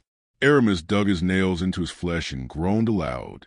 "Oh, my lord bishop," he cried, seizing Juxon's hands, "where's Providence? Where's Providence?" "My son," replied the bishop with firmness, "you see him not, because the passions of the world conceal him." "My son," said the king to Aramis, "do not take it so to heart. You ask what God is doing. God beholds your devotion and my martyrdom, and believe me, both will have their reward. Ascribe to men, then, what is happening and not to God. It is men who drive me to death. It is men who make you weep." "Yes, sire," said Aramis. "Yes, you are right. It is men whom I should hold responsible, and I will hold them responsible." "Be seated, Juxon," said the king, falling upon his knees. "I have now to confess to you." "Remain, sir," he added to Aramis, who had moved to leave the room. "Remain, Parry. I have nothing to say that cannot be said before all." Juxon sat down, and the king, kneeling humbly before him, began his confession. Behind him, pale indeed, but marching with firm step, was Charles Stuart, who advanced between two priests, followed by a few superior officers appointed to preside at the execution, and attended by two files of partisans who took their places on opposite sides of the scaffold. The sight of the masked man gave rise to a prolonged sensation. Everyone was full of curiosity as to who that unknown executioner could be who presented himself so opportunely to assure to the people the promised spectacle, when the people believed it had been postponed until the following day. All gazed at him searchingly, but they could discern nothing but a man of middle height, dressed in black, apparently of a certain age, for the end of a gray beard peeped out from the bottom of the mask that hid his features. The king's request had undoubtedly been acceded by an affirmative sign, for in firm, sonorous accents, which vibrated in the depths of Athos's heart, the king began his speech, explaining his conduct and counseling the welfare of the kingdom. "Oh," said Athos to himself, "is it indeed possible that I hear what I hear and that I see what I see? Is it possible that God has abandoned his representative on earth and left him to die thus miserably? And I have not seen him. I have not said adieu to him." A noise was heard like that the instrument of death would make if moved upon the block. "Do not touch the axe," said the king, and resumed his speech. At the end of his speech the king looked tenderly around upon the people. Then, unfastening the diamond ornament which the queen had sent him, he placed it in the hands of the priest who accompanied Juxon. Then he drew from his breast a little cross set in diamonds, which, like the order, had been the gift of Henrietta Maria. "Sir," said he to the priest, "I shall keep this cross in my hand till the last moment. Take it from me when I am dead." "Yes, sire," said a voice, which Athos recognized as that of Aramis. He then took his hat from his head and threw it on the ground. One by one he undid the buttons of his doublet, took it off and deposited it by the side of his hat. Then, as it was cold, he asked for his gown, which was brought to him. All the preparations were made with a frightful calmness. One would have thought the king was going to bed, and not to his coffin. "Will these be in your way?" he said to the executioner, raising his long locks. "If so, they can be tied up." Charles accompanied these words with a look designed to penetrate the mask of the unknown headsman. His calm, noble gaze forced the man to turn away his head. But after the searching look of the king, he encountered the burning eyes of Aramis. The king, seeing that he did not reply, repeated his question. "It will do," replied the man in a tremulous voice, "if you separate them across the neck." The king parted his hair with his hands, and looking at the block, he said, "This block is very low. Is there no other to be had?" "It is the usual block," answered the man in the mask. "Do you think you could behead me with a single blow?" asked the king. "I hope so," was the reply. There was something so strange in these three words that everybody, except the king, shuddered. "I do not wish to be taken by surprise," added the king. "I shall kneel down to pray. Do not strike then." "When shall I strike?" "When I shall lay my head on the block and say, 'Remember.' Then strike boldly." "Gentlemen," said the king to those around him, "I leave you to brave the tempest. I go before you to a kingdom which knows no storms. Farewell." He looked at Aramis and made a special sign to him with his head. "Now," he continued, "withdraw a little and let me say my prayer, I beseech you."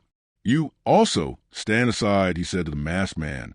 "It is only for a moment, and I know that I belong to you. But remember that you are not to strike till I give a signal." Chapter 67. The Man in the Mask. The snow was falling thick and icy. Aramis was the next to come in, and to discover Athos almost insensible. But at the first words he uttered the comte roused himself from the kind of lethargy in which he had sunk. "Well," said Aramis, "beaten by fate." "Beaten!" said Athos. Noble and unhappy king. Are you wounded? Cried Aramis. No, this is his blood. Where were you then? Where you left me under the scaffold. Did you see it all? No, but I heard all. God preserve me from another such hour as I have just passed. Then you know that I did not leave him? I heard your voice up to the last moment. Here is the order he gave me and the cross I took from his hand. He desired they should be returned to the queen. Then here is a handkerchief to wrap them in, replied Athos, drawing from his pocket the one he had steeped in the king's blood. And what, he continued, has been done with the poor body? By order of Cromwell, royal honors will be accorded to it. The doctors are embalming the corpse, and when it is ready it will be placed in a lighted chapel. Mockery, muttered Athos, savagely. Royal honors to one whom they have murdered. Well, cheer up, said a loud voice from the staircase, which Porthos had just mounted. We are all mortal, my poor friends. You are late, my dear Porthos. Yes, there were some people on the way who delayed me. The wretches were dancing. I took one of them by the throat, and 3/4 throttled him, just as a patrol rode up. Luckily, the man I had most to do with was some minutes before he could speak, so I took advantage of his silence to walk off. Have you seen D'Artagnan? We got separated in the crowd, and I could not find him again. Oh, said Athos satirically, I saw him.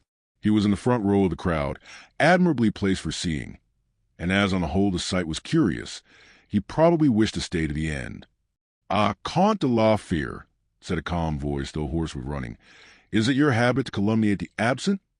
This reproof stung Athos to the heart, but as the impression produced by seeing D'Artagnan foremost in the course, ferocious crowd had been very strong, he contented himself with replying, I am not calumniating you, my friend. They were anxious about you here. I simply told them where you were. You didn't know King Charles. To you, he was only a foreigner, and you were not obliged to love him. So saying, he stretched out his hand, but the other pretended not to see it, and he let it drop again slowly by his side. Ugh, I am tired, cried D'Artagnan, sitting down. Drink a glass of port, said Aramis. It will refresh you. Yes, let us drink, said Athos, anxious to make it up by hobnobbing with D'Artagnan. Let us drink and get away from this hateful country. The felucca is waiting for us, you know. Let us leave tonight. We have nothing more to do here. You are in a hurry, Sir Count, said D'Artagnan. But what would you have us to do here, now that the king is dead? Go, Sir Count, replied D'Artagnan, carelessly. You see nothing to keep you a little longer in England? Well, for my part, I, a bloodthirsty ruffian who can go and stand close to the scaffold in order to have a better view of the king's execution, I remain. Athos turned pale. Every reproach his friend uttered struck deeply in his heart. Ah, you remain in London? Said Porthos. Yes, and you? Hang it, said Porthos, a little perplexed between the two. I suppose, as I came with you, I must go away with you. I can't leave you alone in this abominable country. Thanks, my worthy friend. So I have a little adventure to propose to you when the Count is gone. I want to find out who was the man in the mask who so obligingly offered to cut the king's throat. A man in a mask? Cried Athos. You did not let the executioner escape, then? The executioner is still in the cellar, where I presume he has had an interview with mine host Bottles. But you remind me. Mousqueton? Sir, answered a voice from the depth of the earth. Let out your prisoner. All is over. But, said Athos, who is the wretch that has dared to raise his hand against his king? An amateur headsman, replied Aramis, who, however, does not handle the act amiss.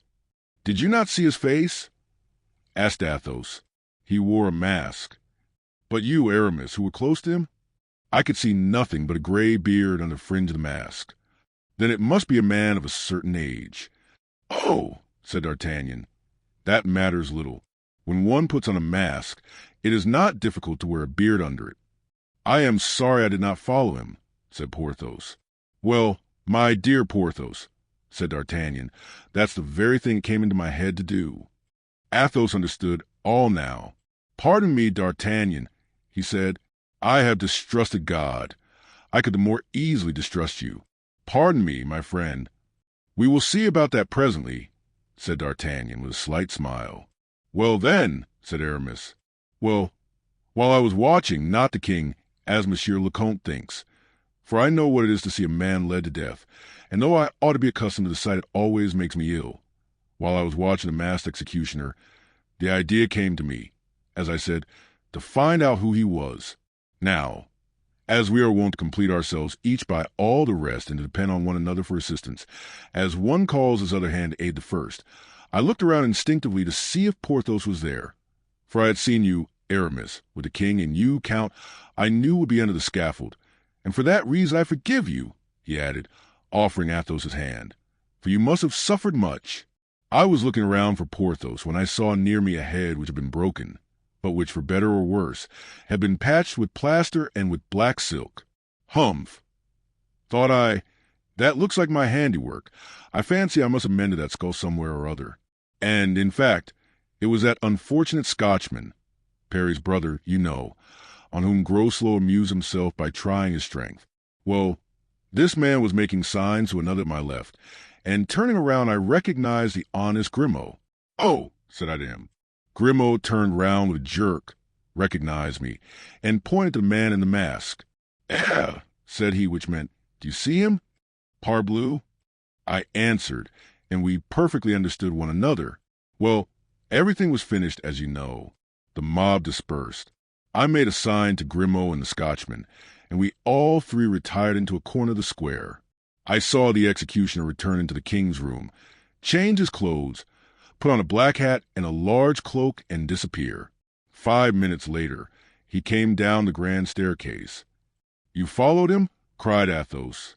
I should think so, but not without difficulty. Every few minutes he turned around, and thus obliged us to conceal ourselves.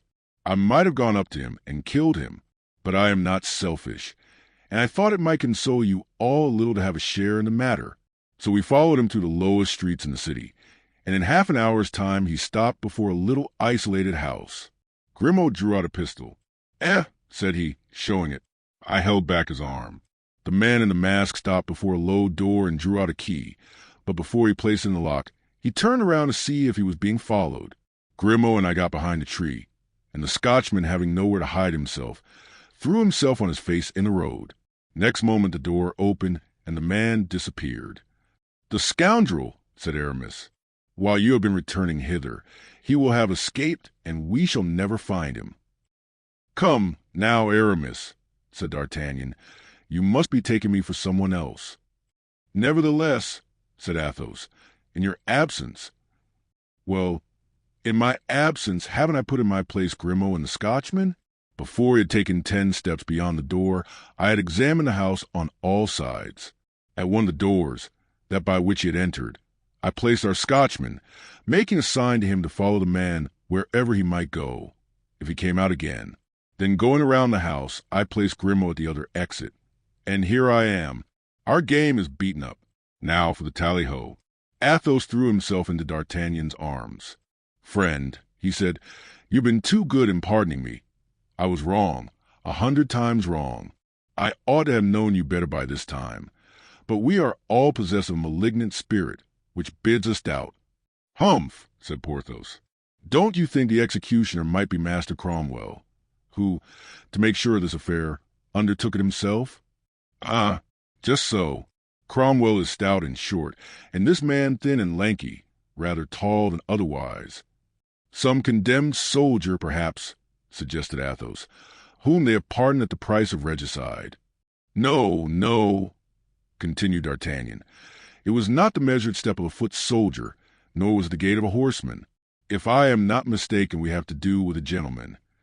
A gentleman, exclaimed Athos. Impossible. It would be a dishonor to all the nobility. Fine sport, by Jove, cried Porthos, with a laugh that shook the windows. Fine sport. Are you still bent on departure, Athos? Asked D'Artagnan. No, I remain, replied Athos, with a threatening gesture that promised no good to whomsoever it was addressed. Swords, then, cried Aramis. Swords. Let us not lose a moment. The 4 friends resumed their own clothes, girded on their swords, ordered Mousqueton and Blaisois to pay the bill and to arrange everything for immediate departure, and wrapped in their large cloaks left in search of their game. The night was dark. Snow was falling. The streets were silent and deserted. D'Artagnan led the way through the intricate windings and narrow alleys of the city, and ere long they had reached the house in question. For a moment D'Artagnan thought that Perry's brother had disappeared, but he was mistaken. The robust Scotchman, accustomed to the snows of his native hills, had stretched himself against a post, and like a fallen statue, insensible to the inclemency of the weather, had allowed the snow to cover him. He rose, however, as they approached. "Come," said Athos, "here's another good servant. Really, honest men are not so scarce as I thought. Don't be in a hurry to weave crowns for our Scotchman. I believe the fellow is here on his own account, for I have heard that these gentlemen born beyond the Tweed are very vindictive. I should not like to be Groslow if he meets him." "Well," said Athos to the man in English. "No one has come out," he replied. "Then, Porthos and Aramis, will you remain with this man while we go around to Grimaud?" Grimaud had made himself a kind of sentry box out of a hollow willow, and as they drew near he put his head out and gave a low whistle. "Soho!" cried Athos. "Yes," said Grimaud. "Well, has anybody come out?" "No, but somebody's gone in." "A man or a woman?" "A man." Ah, said D'Artagnan. "There are two of them, then." "I wish there were four," said Athos. "The two parties would then be equal." "Perhaps there are four," said D'Artagnan. "What do you mean?" "Other men may have entered before them, and waited for them." "We can find out," said Grimaud. At the same time he pointed to a window, through the shutters of which a faint light streamed. "That is true," said D'Artagnan. "Let us call the others." They returned around the house to fetch Porthos and Aramis. "Have you seen anything?" they asked. Chapter 68. Cromwell's house. It was, in fact, Mordaunt whom D'Artagnan had followed, without knowing it. On entering the house he had taken off his mask and imitation beard, then, mounting a staircase, had opened a door, and in a room lighted by a single lamp found himself face to face with a man seated behind a desk. This man was Cromwell. Cromwell had 2 or 3 of these retreats in London, unknown except to the most intimate of his friends. Mordaunt was among these. "It is you, Mordaunt," he said. "You are late." "General, I wished to see the ceremony to the end, which delayed me." "Ah, I scarcely thought you were so curious as that." "I am always curious to see the downfall of your honor's enemies, and he was not among the least of them. But you, General, were you not at Whitehall?" "No," said Cromwell. There was a moment's silence. "Have you had any account of it?" "None. I have been here since the morning. I only know that there was a conspiracy to rescue the king." "Ah, you knew that?" said Mordaunt. "It matters little.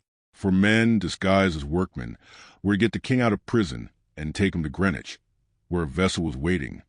And knowing all that, your honor remained here, far from the city, tranquil and inactive." "Tranquil, yes," replied Cromwell. "But who told you I was inactive? But if the plot had succeeded, I wish it to do so. I thought your excellence considered the death of Charles I as a misfortune necessary to the welfare of England." "Yes, his death, but it would have been more seemly not upon the scaffold."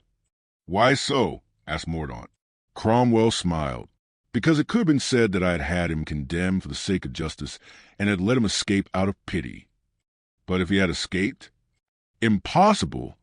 My precautions were taken. And does your honor know the 4 men who undertook to rescue him?"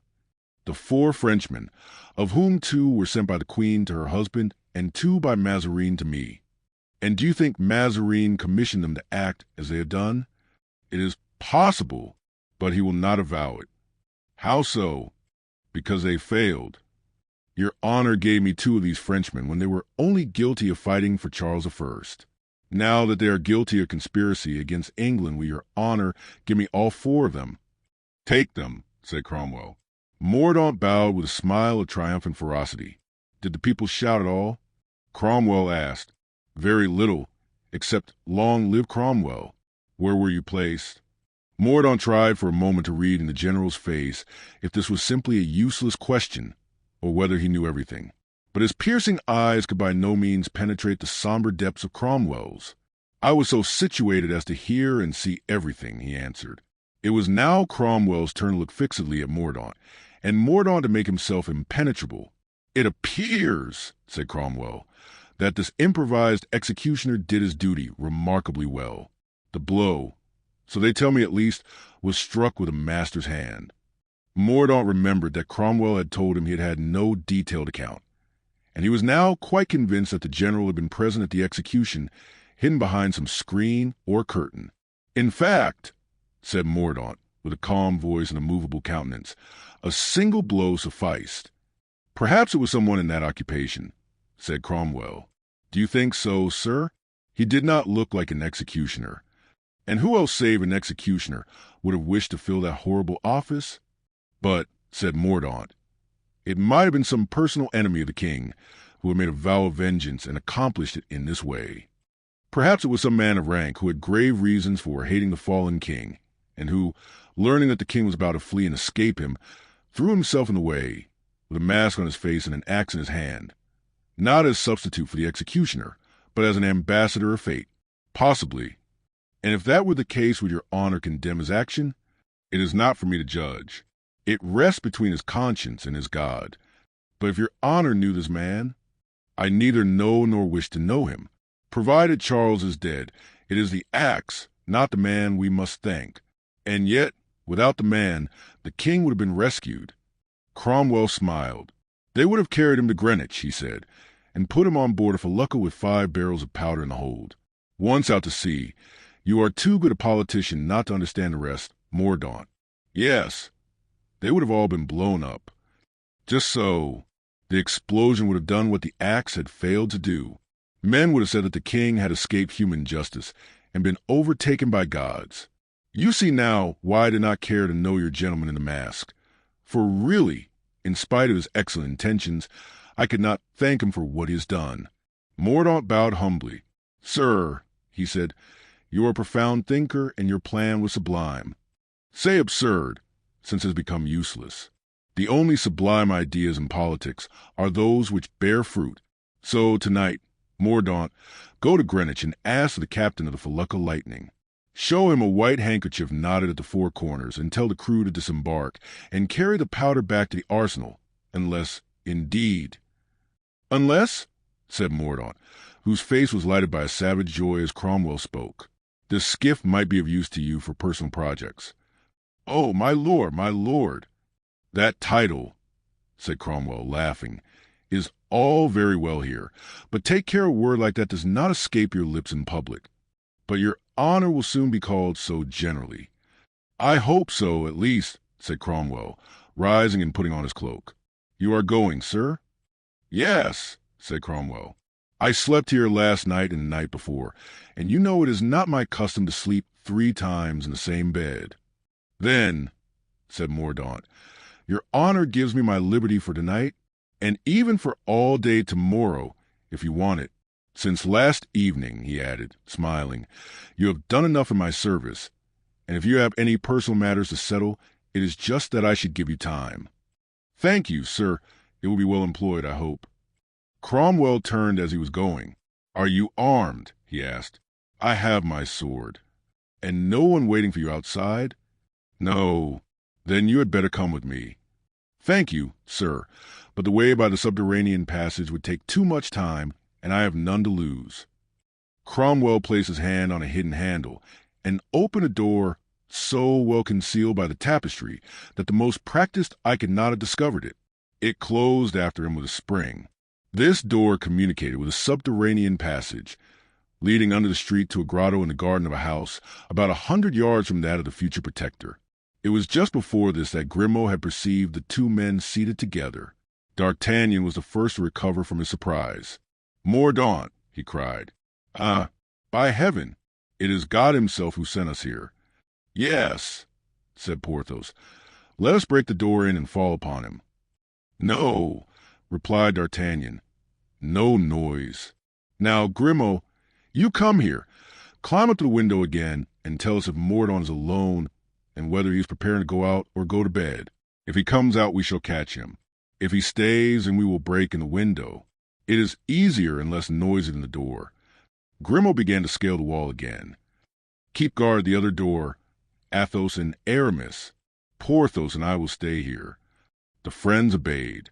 "He is alone," said Grimaud. "We did not see his companion come out. He may have gone by the other door." "What is he doing?" "Putting on his cloak and gloves." "He's ours," muttered D'Artagnan.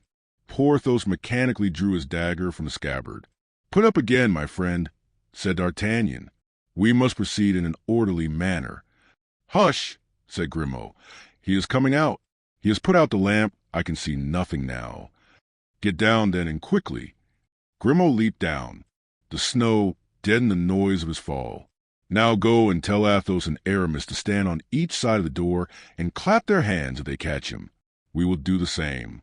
The next moment the door opened, and Mordaunt appeared on the threshold, face to face with D'Artagnan. Porthos clapped his hands, and the other two came running around. Mordaunt was livid, but he uttered no cry nor called for assistance.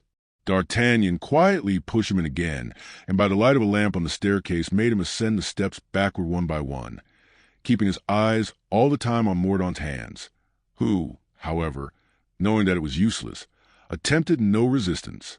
At last they stood face to face in the very room where 10 minutes before Mordaunt had been talking to Cromwell.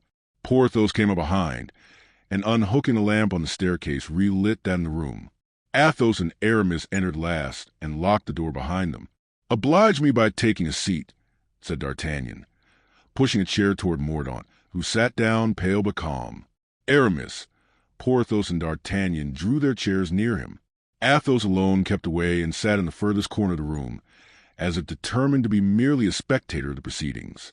He seemed to be quite overcome. Porthos rubbed his hands in feverish impatience. Aramis bit his lips till the blood came. D'Artagnan alone was calm, at least in appearance.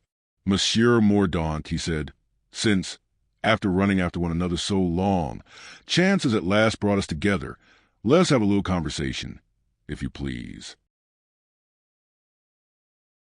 Chapter 69. Conversational. Though Mordaunt had been so completely taken by surprise and had mounted the stairs in such utter confusion, when once seated he recovered himself, as it were, and prepared to seize any possible opportunity of escape. His eye wandered to a long, stout sword on his flank, and he instinctively slipped it around within reach of his right hand. D'Artagnan was waiting for a reply to his remark, and said nothing. Aramis muttered to himself, "We shall hear nothing but the usual commonplace things." Porthos sucked his mustache, muttering, "A good deal of ceremony tonight about crushing an adder." Athos shrunk into his corner, pale and motionless as a bas-relief. The silence, however, could not last forever. So D'Artagnan began. "Sir," he said, with desperate politeness, "it seems to me that you change your costume almost as rapidly as I have seen the Italian mummers do, whom the Cardinal Mazarin brought over from Bergamo, and whom he doubtless took you to see during your travels in France." Mordaunt did not reply. "Just now," D'Artagnan continued, "you were disguised, I mean to say attired, as a murderer, and now I look very much like a man who is going to be murdered." "Oh, sir," said D'Artagnan, "how can you talk like that when you are in the company of gentlemen, and have such an excellent sword at your side?" "No sword is excellent enough to be of use against 4 swords and daggers." "Well, that is scarcely the question. I had the honor of asking you why you altered your costume. The mask and beard became you very well. And as to the axe, I do not think it would be out of keeping even at this moment. Why, then, have you laid it aside?" "Because, remembering the scene at Armentières, I thought I should find 4 axes for one, as I was to meet 4 executioners." "Sir," replied D'Artagnan, in the calmest manner possible, "you are very young. I shall therefore overlook your frivolous remarks. What took place at Armentières has no connection whatever with the present occasion. We could scarcely have requested your mother to take a sword and fight us." "Aha! It is a duel, then?" cried Mordaunt, as if disposed to reply at once to the provocation. Porthos rose, always ready for this kind of adventure. "Pardon me," said D'Artagnan. "Do not let us do things in a hurry. We will arrange the matter rather better. Confess, Monsieur Mordaunt, that you are anxious to kill some of us." "Oh," replied Mordaunt, Then, my dear sir, I am convinced that these gentlemen return your kind wishes, and will be delighted to kill you also. Of course they will do so as honorable gentlemen, and the best proof I can furnish is this." So saying, he threw his hat on the ground, pushed back his chair to the wall, and bowed to Mordaunt with true French grace. "At your service, sir," he continued. "My sword is shorter than yours, it's true, but, bah! I think the arm will make up for the sword." "Halt!" cried Porthos, coming forward. "I begin," and without any rhetoric. "Allow me, Porthos," said Aramis. Athos did not move. He might have been taken for a statue. Even his breathing seemed to be arrested. "Gentlemen," said D'Artagnan, "you shall have your turn. Monsieur Mordaunt dislikes you sufficiently not to refuse you afterward. You can see it in his eye. So pray keep your places like Athos, whose calmness is entirely laudable. Besides, we will have no words about it. I have particular business to settle with this gentleman, and I shall and will begin." Porthos and Aramis drew back, disappointed, and drawing his sword, D'Artagnan turned to his adversary. "Sir, I am waiting for you.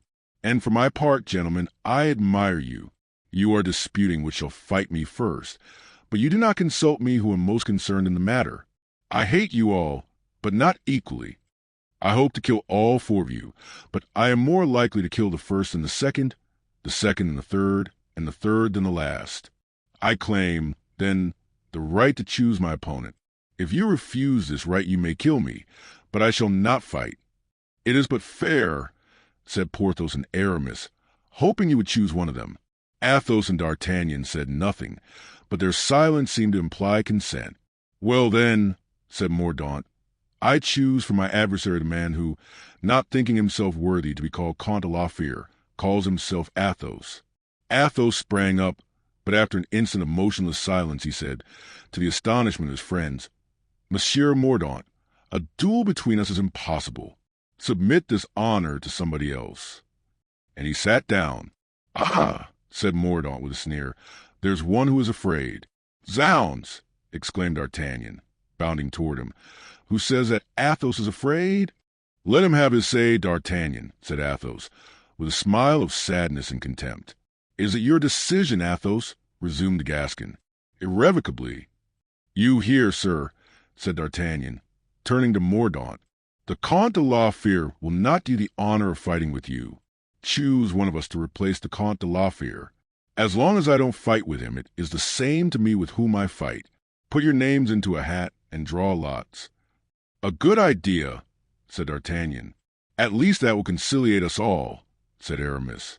"I should never thought of that," said Porthos, "and yet it is very simple."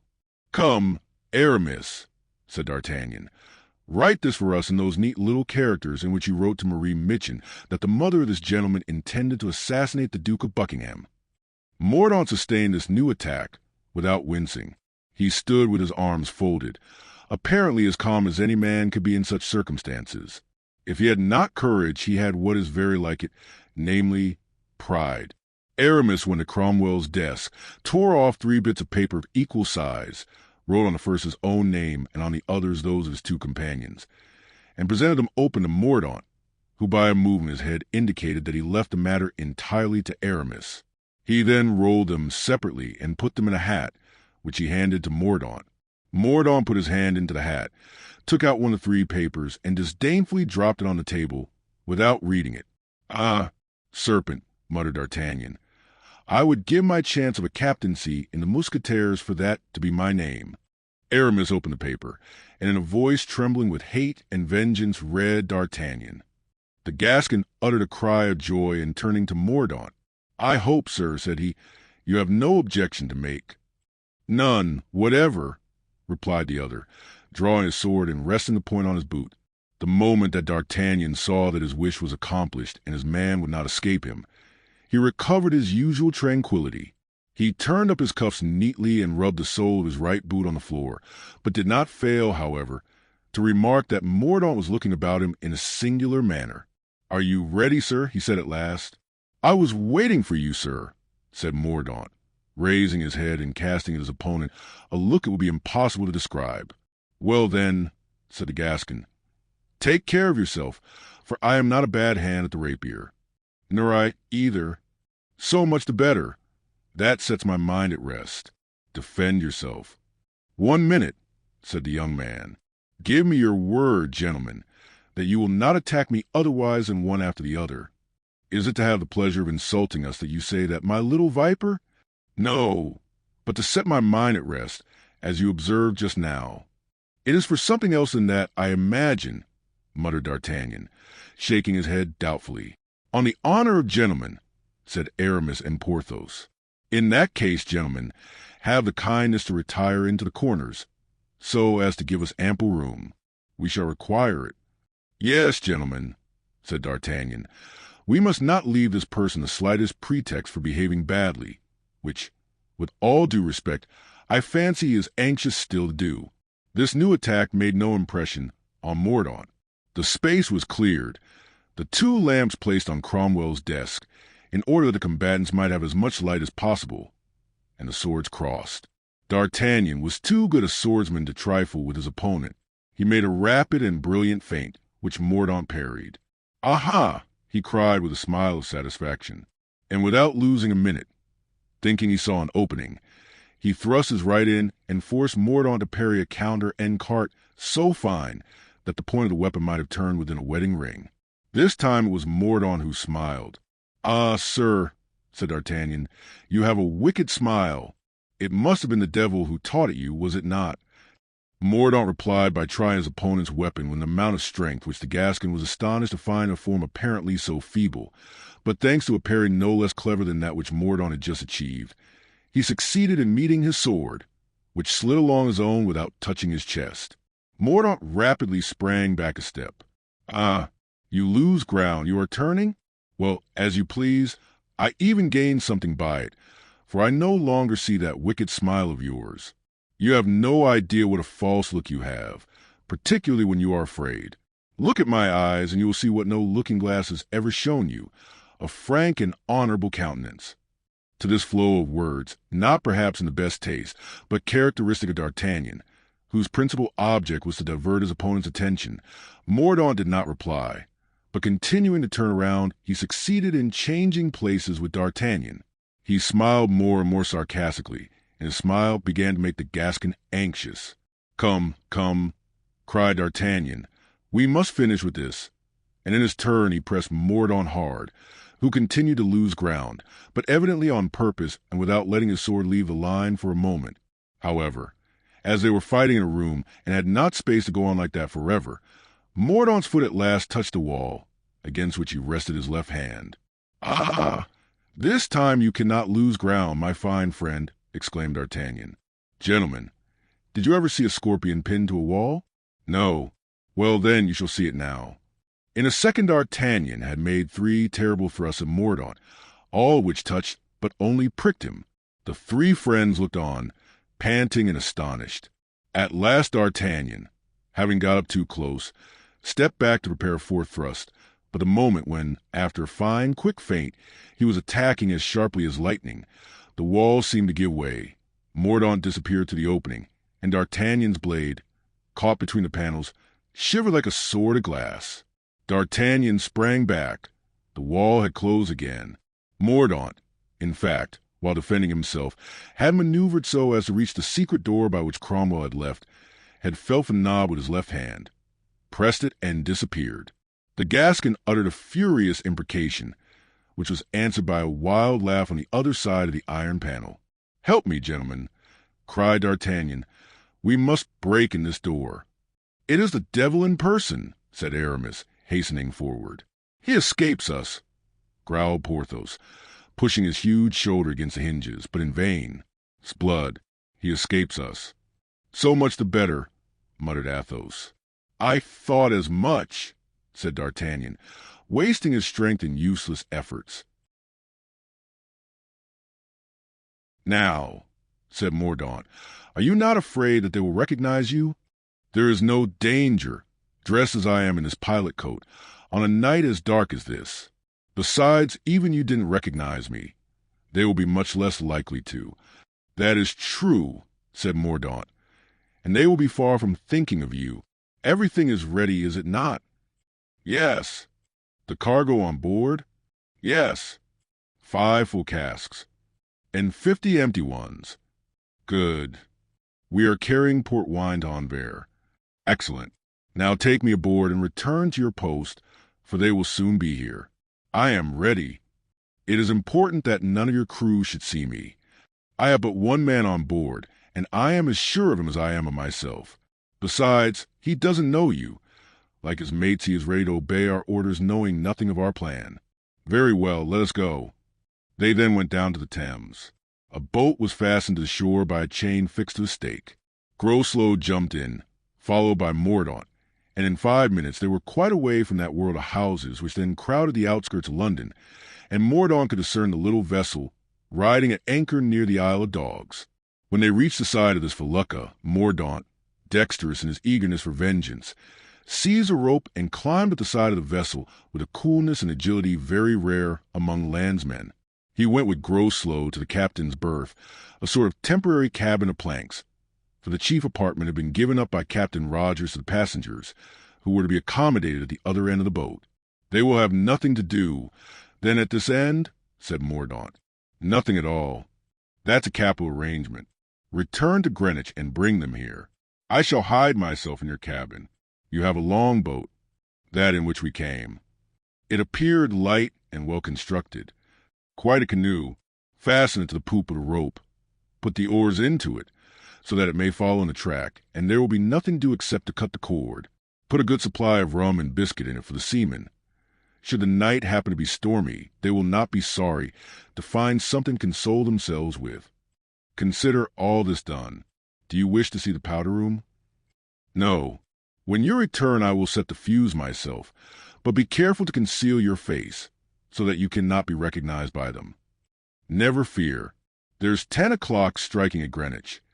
Groslow, then, having given the sailor on duty an order to be on the watch with more than usual vigilance, went down into the longboat and soon reached Greenwich. The wind was chilly and the jetty was deserted as he approached it, but he had no sooner landed than he heard a noise of horses galloping upon the paved road. These horsemen were our friends, or rather, an avant-garde, composed of D'Artagnan and Athos. As soon as they arrived at the spot where Groslow stood, they stopped, as if guessing that he was a man they wanted. Athos alighted and calmly opened the handkerchief tied at each corner, whilst D'Artagnan, ever cautious, remained on horseback, one hand upon his pistol, leaning forward watchfully. On seeing the appointed signal, Groslow, who had at first crept behind one of the cannons planted on that spot, walked straight up to the gentleman. He was so well wrapped up in his cloak that it would have been impossible to see his face even if the night had not been so dark as to render precaution superfluous.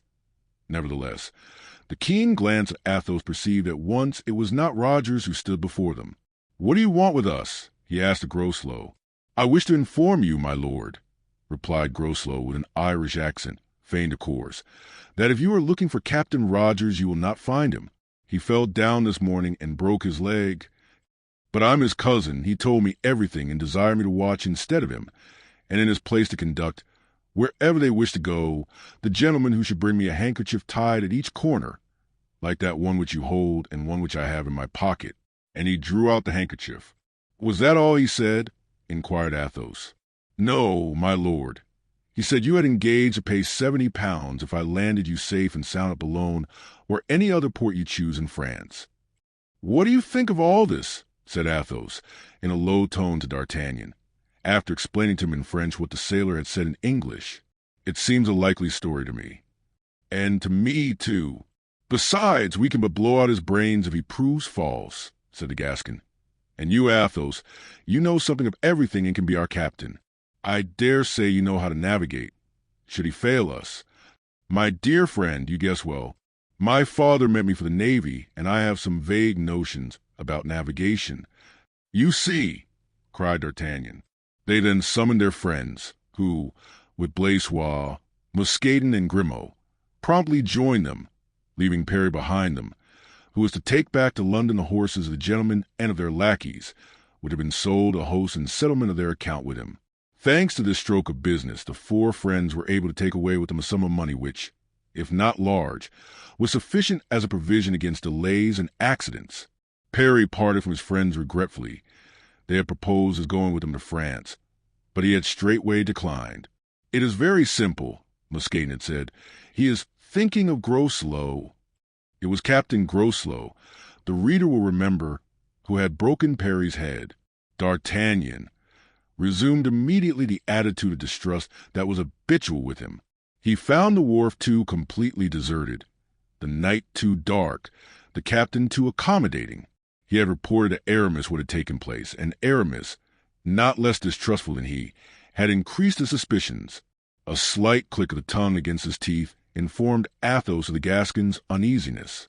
"We have no time now for suspicions," said Athos. "The boat is waiting for us, come." "Besides," said Aramis, "what prevents our being distrustful and going aboard at the same time? We can watch the skipper, and if he doesn't go straight, I will crush him. That's all." "Well said, Porthos," replied D'Artagnan. "Let us go, then.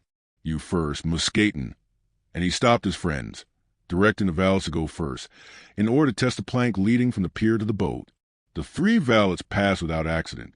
Athos followed them, then Porthos, then Aramis. D'Artagnan went last, still shaking his head. "What in the devil is the matter with you, my friend?" said Porthos. "Upon my word, you would make Caesar afraid." "The matter is," replied D'Artagnan, "that I can see upon this pier neither inspector, nor sentinel, nor excise man." "And you complain of that," said Porthos. "Everything goes as if in flowery paths." "Everything goes too well, Porthos. But no matter, we must trust in God." As soon as the plank was withdrawn, the captain took his place at the tiller and made a sign to one of the sailors, who, boat hook in hand, began to push out from a labyrinth of boats in which they were involved. The other sailor had already seated himself on the port side and was ready to row. As soon as there was room for rowing, his companion rejoined him, and the boat began to move more rapidly. "At last we are off!" exclaimed Porthos. "Alas," said Athos, "we depart alone." "Yes, but all 4 together and without a scratch, which is a consolation." "We are not yet at our destination," observed the prudent D'Artagnan. "Beware of misadventure." "Ah, my friend," cried Porthos, "like the crows, you always bring bad omens. Who could intercept us on such a night as this, pitch dark, when one does not see more than 20 yards before one?" "Yes, but tomorrow morning." "Tomorrow we shall be at Boulogne." "I hope so with all my heart," said the Gascon, "and I confess my weakness. Yes, Athos, you may laugh. But as long as we were within gunshot of the pier or the vessels lying by it, I was looking for a frightful discharge of musketry, which would crush us." "But," said Porthos with great wisdom, "that was impossible, for they would have killed the captain and the sailors." "Bah!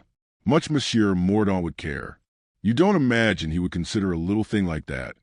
"At any rate," said Porthos, "I am glad to hear D'Artagnan admit that he is afraid." "I not only confess it, but am proud of it," returned the Gascon. "I'm not such a rhinoceros as you are." "Oh ho! What's that?" "The lightning," answered the captain. "Our felucca." "So far, so good," laughed Athos. They went on board, and the captain instantly conducted them to the berth prepared for them, a cabin which was to serve for all purposes and for the whole party. He then tried to slip away under pretext of giving orders to someone.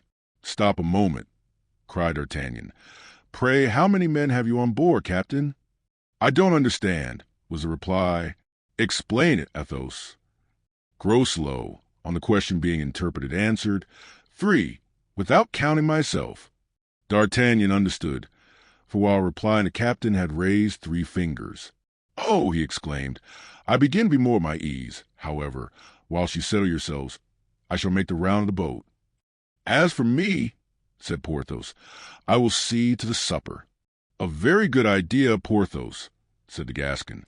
"Athos lend me Grimaud, who in the society of his friend Perry perhaps picked up a little English, and can act as my interpreter." "Go, Grimaud," said Athos. D'Artagnan, finding a lantern on the deck, took it up, and with a pistol in his hand, he said to the captain, in English, "Come," being, with the classic English oath, the only English words he knew, and so saying he descended to the lower deck. This was divided into 3 compartments, one which was covered by the floor of that room in which Athos, Porthos and Aramis were to pass the night. The second was to serve as the sleeping room for the servants. The third, under the prow of the ship, was under the temporary cabin in which Mordaunt was concealed. "Oh ho!" cried D'Artagnan, as he went down the steps of the hatchway, preceded by the lantern. "What a number of barrels! One would think one was in the cave of Ali Baba. What is there in them?" he added, putting his lantern on one of the casks. The captain seemed inclined to go upon deck again, but controlling himself, he answered, "Port wine." "Ah, port wine! 'Tis a comfort," said the Gascon, "since we shall not die of thirst. Are they all full?" Grimaud translated the question, and Groslow, who was wiping the perspiration from off his forehead, answered, "Some full, others empty." D'Artagnan struck the barrels with his hand, and having ascertained that he spoke the truth, pushed his lantern, greatly to the captain's alarm, into the interstices between the barrels, and finding that there was nothing concealed in them, "Come along," he said, and he went toward the door of the second compartment. "Stop," said the Englishman, "I have the key of that door," and he opened the door with a trembling hand into the second compartment, where Mousqueton and Blaisois were preparing supper. Here there was evidently nothing to seek or to apprehend, and they passed rapidly to examine the third compartment. This was the room appropriated to the sailors. 2 or 3 hammocks hung upon the ceiling. A table and 2 benches composed the entire furniture. D'Artagnan picked up 2 or 3 old sails hung on the walls, and meeting nothing to suspect, regained by the hatchway the deck of the vessel. "In this room?" he asked, pointing to the captain's cabin. "That's my room," replied Groslow. "Open the door." The captain obeyed. D'Artagnan stretched out his arm in which he held the lantern, put his head in at the half-opened door, and seeing that the cabin was nothing better than a shed. "Good," he said. "If there's an army on board, it is not here that it is hidden. Let us see what Porthos has found for supper." And thanking the captain, he regained the state cabin, where his friends were. Porthos had found nothing, and with him fatigue had prevailed over hunger. He had fallen asleep, and was in a profound slumber when D'Artagnan returned. Athos and Aramis were beginning to close their eyes, which they half opened when their companion came in again. "Well," said Aramis, "all is well. We may sleep tranquilly." On this assurance the 2 friends fell asleep, and D'Artagnan, who was very weary, bade good night to Grimaud and laid himself down in his cloak, with naked sword at his side, in such a manner that his body barricaded the passage, and it should be impossible to enter the room without upsetting him.